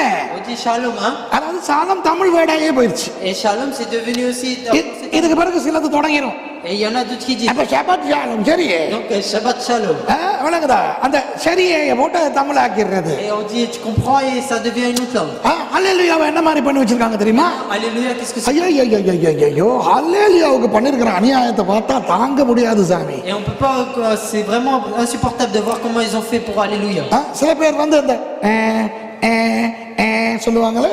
Vous voyez certains disent comme ça hein. இப்போ அதுக்கு பதிலா ஹல்லேலூயா. Et maintenant Alléluia c'est pareil. நான் வந்து அன்றைக்கு போய் கொண்டிருந்தேனா Et on dit à tous les phrases. அந்த ஹல்லேலூயா மாறிச்சு. நான் வந்து ஹல்லேலூயா அன்றைக்கு போய் கொண்டு ஹல்லேலூயா இருந்தபோது ஹல்லேலூயா. Et on dit Alléluia comme ça à tous les trucs. On dit oui je suis parti Alléluia, je suis venu Alléluia. பிரசங்கிமாருக்கு ஹல்லேலூயா என்ன தெரியுமா? Et pour ceux qui prêchent c'est quoi Alléluia? எந்த நோட்ல மிஸ் ஆகிடுச்சுடாப்பா. எந்த நோட்னு தெரியல. Et je ne vois pas c'est quoi la note. அல்லேலூயா, Dites Alléluia. அல்லேலூயா, இந்த பக்கம் அல்லேலூயா, Alléluia de ce côté. நம்ம இழிச்ச வாய்க்கு அல்லேலூயா, Et nous, on dit Alléluia. அந்த பக்கம் சத்தம் பத்தல, Et là-bas, le bruit, le son n'est pas assez fort. இந்த பக்கம் சத்தம் பத்தல, Si le son n'est pas assez fort, எல்லாம் கத்துங்க அல்லேலூயா. dites tous Alléluia. அப்பா கண்டுபிடிச்சிட்டேன். Et là, j'ai trouvé ma note. அடுத்ததாக Et ensuite, அப்ப அல்லேலூயா இது donc Alléluia, c'est quoi? காணாமல் போன நோட்டை கண்டுபிடிக்கும் வரை Et jusqu'à qu'on retrouve la note qu'on a perdue, நம்மை காப்பாற்றும் ஒரு சொல். et c'est un mot qui nous protège. இன்னொன்னு என்ன தெரியுமா? Vous savez encore un autre mot? தூங்கிக்கிட்டு இருக்கிறவங்களை எழுப்புற சொல். C'est un mot qu'on dit pour réveiller ceux qui dorment. என்ன எல்லாரும் அமைதியாய் காணப்படுகிறீர்கள். Tout le monde est calme. கர்த்தருடைய பிள்ளைகள் ஒரு அல்லேலூயா சொல்லுங்கள். Les enfants de Dieu, dites Alléluia. அல்லேலூயா. Alléluia. நம்ம அல்லேலூயா. Et nous on dit Alléluia. அந்த காலத்துல Et à l'époque, இப்படிதான். c'est comme ça. அரோகரா, On dit Arogara. எல்லாம் அரோகராம்மா. Et tout le monde dit Arogara. இப்ப ரசிக்கப்பட்டுட்டோம். Maintenant nous avons été sauvés. Hallelujah, On dit Alléluia. Hallelujah. Tout le monde dit Alléluia. அங்க இருக்கும்போது அங்க Là-bas, Hare Krishna Hare Krishna Hare Krishna Hare Ram Hare Ram. இப்ப அல்லேலூயா அல்லேலூயா அல்லேலூயா ஆமென். il disait d'autres mots, dit Hare Krishna, et là maintenant il dit Alléluia. விளங்குதா? Avec le même rythme. நான் வந்து கொடுத்துட்டு போயிருவேன். Et moi je dis une chose. ஐயா அல்லேலூயா என்பது Donc Alléluia, ஒரு கேள்வியோடு வருகிற பிரகடனம். et ça vient avec une question, hein, une interrogation. நம் தேவனாகிய கர்த்தர் Notre Dieu, சகல துதிக்கும் கனத்துக்கும் பாத்திரவான் அல்லவா? il est le digne de tout. அப்ப எல்லாரும் ஆமென்ங்கணும். Et tout le monde doit dire Amen. அப்ப நான் சொல்லி கொடுத்துட்டு போயிருவேன். Et là moi je leur apprends. அல்லேலூயா என்றால் நீங்க என்ன சொல்லணும்? Et qu'est-ce que vous devez dire? ஆமென். Dites Amen. அடுத்த கிழமை ஒருத்தர் வருவார். Et la semaine d'après, il y en a un qui va venir. Hallelujah bar. On va dire Alléluia. Suresh ஞாபகத்துல நீங்க ஆமென்றீங்க. Et vous allez dire dans le souvenir de Suresh, vous allez dire Amen. என்ன ஜனங்களே நீங்கள் Et c'est quoi ce peuple-là? அல்லேலூயா சொன்னால் அல்லேலூயா சொல்ல தெரிந்து கொள்ள வேண்டும். On dit Alléluia, il faut apprendre à dire Alléluia. கிழிஞ்ச லம்பட லுங்கி முடியும் நான் சொல்லடி பிரெஞ்சுல கிழிஞ்சது நீங்க பாவம். Et vous, les pauvres. Suresh வருமா Et il y a Suresh qui peut எபிரேய சொல் கொஞ்சம் சொல்லிட்டு போவோம். il peut dire Arbour, et il peut dire des mots en hébreu. இன்னொரு ஆள் வந்து எல்லாத்தையும் அழிச்சிட்டு Et il y en a un autre qui va venir, il va tout effacer. அல்லேலூயான்ட்டு போயிடும். Il va dire Alléluia, il va partir. அவன் நீங்க என்ன செய்வீங்க? Et vous, les pauvres, qu'est-ce que vous allez faire? ஆண்டு விழாவுக்கு வந்து திருப்பி ஒருக்கா திருத்திட்டு போவேன். Et à l'anniversaire de l'église, je vais revenir, je vais tout corriger encore. ஆமென் அது அடுத்தது. Et Amen, c'est encore l'autre mot. ஆமென் என்றால் என்ன அர்த்தம் தெரியுமா? Vous savez ce que veut dire Amen? நல்லா கவனிங்க. Écoutez bien. அது அப்படியே தான். Et cette chose-là, comme c'est là, ஆகவே அது அப்படியே தான் இருக்க வேண்டும். ça doit être comme c'est. அவ்வளவு பெருசு அந்த ஆமென். Amen, c'est aussi grand. நம்ம சந்தோஷமா இருக்கிறீங்களா? Est-ce que vous êtes heureux? Amen. On dit Amen. அது தமிழ்லயே சொன்னா எப்படி தெரியுமா இருக்குது? Et si on le dit en tamil, comment c'est? சந்தோஷமா இருக்கிறீங்களா? Est-ce que vous êtes heureux? அது அப்படிதான், அது அப்படியே தான் இருக்கணும். Est-ce que c'est comme ça? Bah, il faut que ce soit comme ça. இப்படி கத்துறதுக்கு நான் என்ன கேட்டேன்? Et pour crier comme ça, qu'est-ce que j'ai demandé? சந்தோஷமா இருக்கிறீங்களான்னு கேட்டேன். J'ai demandé, est-ce que vous êtes joyeux? நீங்க சாப்பிட்டீங்களா? Est-ce que vous avez mangé? அது அப்படிதான், அது அப்படியே தான் இருக்கணும். Que c'est comme cela, que ce soit comme ça. ஏண்டி இப்படி கத்துறீங்க? Pourquoi vous criez ainsi? சாப்பிட்டீங்களான்னு கேட்டா ஆமா இல்ல. Et si on demande est-ce que vous avez mangé, répondez oui ou non. சந்தோஷமா இருக்கிறீங்களான்னு கேட்டா ஆமா இல்ல. Et si on demande est-ce que vous êtes joyeux, dites oui ou non. நம்ம தமிழ் ஆட்களுக்கு ஆம்ங்கிற இடத்துக்கு இப்ப ஆமேன் வந்துருச்சு. Et à la place de oui, pour les Tamouls, il y a Amen. அதுக்கும் பைபிள் எழுத்துருவானுங்க. Et pour ça aussi, ils prennent la Bible. ஆமென்றும் amen என்றும். Et que ça oui et Amen. ஆம் ஆமேன் பக்கத்துல இருக்குது, பைபிள்ல இருக்குது. Parce que dans la parole de Dieu, oui et Amen, c'est écrit côte à côte. அதனால நீங்க நாங்க சந்தோஷமா இருக்கிறீங்களான்னு கேட்டா நாங்க ஆமேன் தான் சொல்லுவோம். Et donc si vous nous demandez est-ce que vous êtes joyeux, on va répondre Amen. சாப்பிட்டீங்களான்னு கேட்டா நாங்க ஆமேன் தான் சொல்லுவோம். Et si on dit est-ce que vous avez mangé, on va dire Amen. நாங்கதான் நீங்க அல்லேலூயா சொன்னா அல்லேலூயான்னு தான் நாங்க Et சொல்லுவோம். si vous dites Alléluia, on dira Alléluia. இது தமிழ் என்ற வியாதி. Ça c'est la maladie des Tamouls. விளங்குதா உங்களுக்கு? ஆனால் இந்த ஷலோம் என்பதன் ஆழம் எவ்வளவு ஆழம் இருக்கு பாருங்க. இயேசுவின் சிலுவை மரணம் ஷீன் எழுத்தில் இருக்கிறது. Et la mort de Jésus-Christ sur la croix, elle est dans le mot Shin, dans la தேற்றற வாழனாகிய பரிசுத்த ஆவி என்கின்ற மெய்ப்பனின் கோலும் ஆசிரியரும் லாமேட் என்ற எழுத்தில் இருக்கிறது. Et dans Lamed, on peut voir le bâton du berger qui est le Saint-Esprit. பரிசுத்த ஆவியின் ஆலயமாகிய நமது சரீரம் இருக வழுவாதபடி இணைத்திருக்கும் அந்த கூடார ஆணி அந்த வாவ் எழுத்தில் இருக்கிறது. Et dans Waouh, on peut voir le clou qui nous plante dans notre corps le Saint-Esprit afin qu'on ne puisse pas être tremblés. தேவனுடைய வார்த்தை, La parole de Dieu, ரட்சிப்பு, le salut, நித்திய ஜீவன், la vie éternelle, பரிசுத்த le ஆவியானவர், Saint-Esprit, தூய்மை, la pureté இவற்றை குறிக்கும் அந்த தண்ணீர் et l'eau qui signifie toutes ces choses. மெம் எழுத்தில் இருக்கிறது. On peut le voir dans la lettre même. அப்போ இதை ஒரு முறை எல்லாரும் வாசிப்போமா? Est-ce qu'on peut tous se le lire? சரி, எல்லாரும் ஒரு விஷயம் எழும்பிருங்க பார்க்கலாம். Est-ce que vous pouvez tous vous lever? தயவு செய்து ஷபத்தை எல்லாரும் வாசிப்போம். Nous allons lire Shabbat en premier. சரியா? தமிழ் வாசிக்கிறவங்க எல்லாம் சத்தமா நீங்க வாசிங்க. En tamil, lisez-le fort. Okay, 1 2 3 சொன்ன பிறகு எல்லாம் வாசிக்கணும். ஓகே, 1 2 3. தன் கையால் தன் வீடாகிய சரீரத்தை சிலுவையில் அழித்தார். இன்னொருக்கா, தன் கையால் தன் வீடாகிய சரீரத்தை சிலுவையில் அழித்தார். இன்னும் ஒரே ஒருக்கா, தன் கையால் தன் வீடாகிய சரீரத்தை சிலுவையில் அழித்தார். இதுதான் ஷபத்.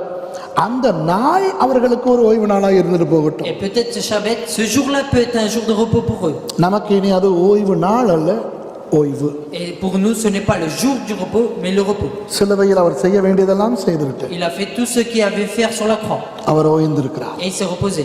எதுவரை ஓய்ந்திருக்கிறார்? Et jusqu'à où il s'est reposé? தனது மனவாட்டியாக சபையை எடுத்துக்கொள்ளும் முறை அவர் காத்திருக்கிறார். Et jusqu'à prendre l'église qui est son épouse jusqu'à lui. அவருடைய ஷபத். Et c'est son Shabbat. அது நமக்கும் ஷபத். Et pour nous aussi, c'est Shabbat. ஓகேயா? இப்ப ஷலோம் எல்லாரும் வாசிப்போமா? On va lire tous pour Shalom. 1 2 3. இயேசு தன் கையால் தன்னையே அழித்துக் கொண்டு மெய்ப்பனின் கோலாகிய தேற்றரவாளனும் ஆசிரியருமாகிய பரிசுத்த ஆவியை தந்ததால் பரிசுத்த ஆவியின் கூடாரமாகிய எமது சரீரங்கள் வழுவாதபடி ஆணியால் உறுதியாய் இணைக்கப்பட்டு தண்ணீராகிய ரட்சிப்பை பருகிய நாம் தண்ணீராகிய தேவனுடைய வார்த்தை மூலம் தூய்மையாக்கப்பட்டு நித்திய சமாதானத்தோடு தேவனோடு நித்திய காலமாக வாசம் பண்ணுவோம். Praise the Lord. அருமையான சகோதர சகோதரிகள் அனைவருக்கும் Pour mes bien-aimés frères et sœurs, Shabbat Shalom. Shabbat Shalom. Shabbat Shalom. Shabbat Shalom. Shabbat Shalom. Shabbat Shalom. அபஹஷமாயம் தடா தடா ரபா அபஹஷமாயம். பரலோகத்தின் பிதாவே, உங்களுக்கு கோடான கோடி நன்றிகள். Notre Père qui est dans les cieux, nous te remercions par milliers. அஜனா யெஷுவா ஹமஷியா, இயேசுவாகிய நமது கர்த்தரின் நாமத்தில் உங்களிடை வருகிறேன். Et nous venons par le nom du Seigneur Jésus-Christ. ருவாஹ கொடேஷ், பரிசுத்த ஆவியானவருடைய அந்த வெளிப்பாட்டின்படி அந்த காரியங்களை கற்றுக் கொடுக்க கிருபைக்காய் நன்றி செலுத்துகிறேன். Et je remercie pour la grâce que tu as donnée par la révélation du Saint-Esprit. பிதா குமாரன் பரிசுத்த ஆவியானவருடைய ஆசீர்வாதம், La bénédiction du Père, du Fils et du Saint-Esprit. சிலுவையில் நமது கர்த்தராகிய இயேசு கிறிஸ்து நிறைவேற்றி ஓய்ந்த அந்த ஷபத், Et le Shabbat que le Seigneur a tout accompli sur la croix et s'est reposé. அதனால் நமக்கு கிடைத்த இயேசுவாகிய அந்த Shiloh, Et le Shiloh qui est Jésus. அந்த ஷிலோவாகிய shalom Et Shiloh qui est Shalom. நம் அனைவரையும் ஆட்கொள்ளட்டும். Et qui puisse nous dominer sur nous. இவர்களை 30 60 100 ஆசீர்வதியும். Par 30, par 60 et par 100, Seigneur bénisse. Shalom என்ற ஆசீர்வாதத்துக்குள் இருக்கின்ற அனைத்து ஆசீர்வாதங்கள் Et les bénédictions qui sont dans Shalom. இவர்களோடு எப்பொழுதும் இருப்பதாக. Et qui soient continuellement avec eux. ஆண்டவரே, உங்களுக்கும் Et Seigneur, pour toi, நாங்கள் மிகுந்த தாழ்மையோடு சொல்லுகிறோம். et nous disons avec toute humilité. அபஹஷமாயம் வா அடனாய் யெஷுவா ஹமஷியா வா ருவாஹ கொடேஷ். ஷபத் ஷலோம், ஷபத் ஷலோம், ஷபத் ஷலோம். ஆமென். உங்களுக்கும் ஷபத் ஷலோம் சொல்லுகிறோம் ஆண்டவரே. Et nous disons Shabbat Shalom à toi aussi, Seigneur. இயேசுவின் நாமத்திலே. Au nom du Seigneur Jésus. ஆமென். God bless.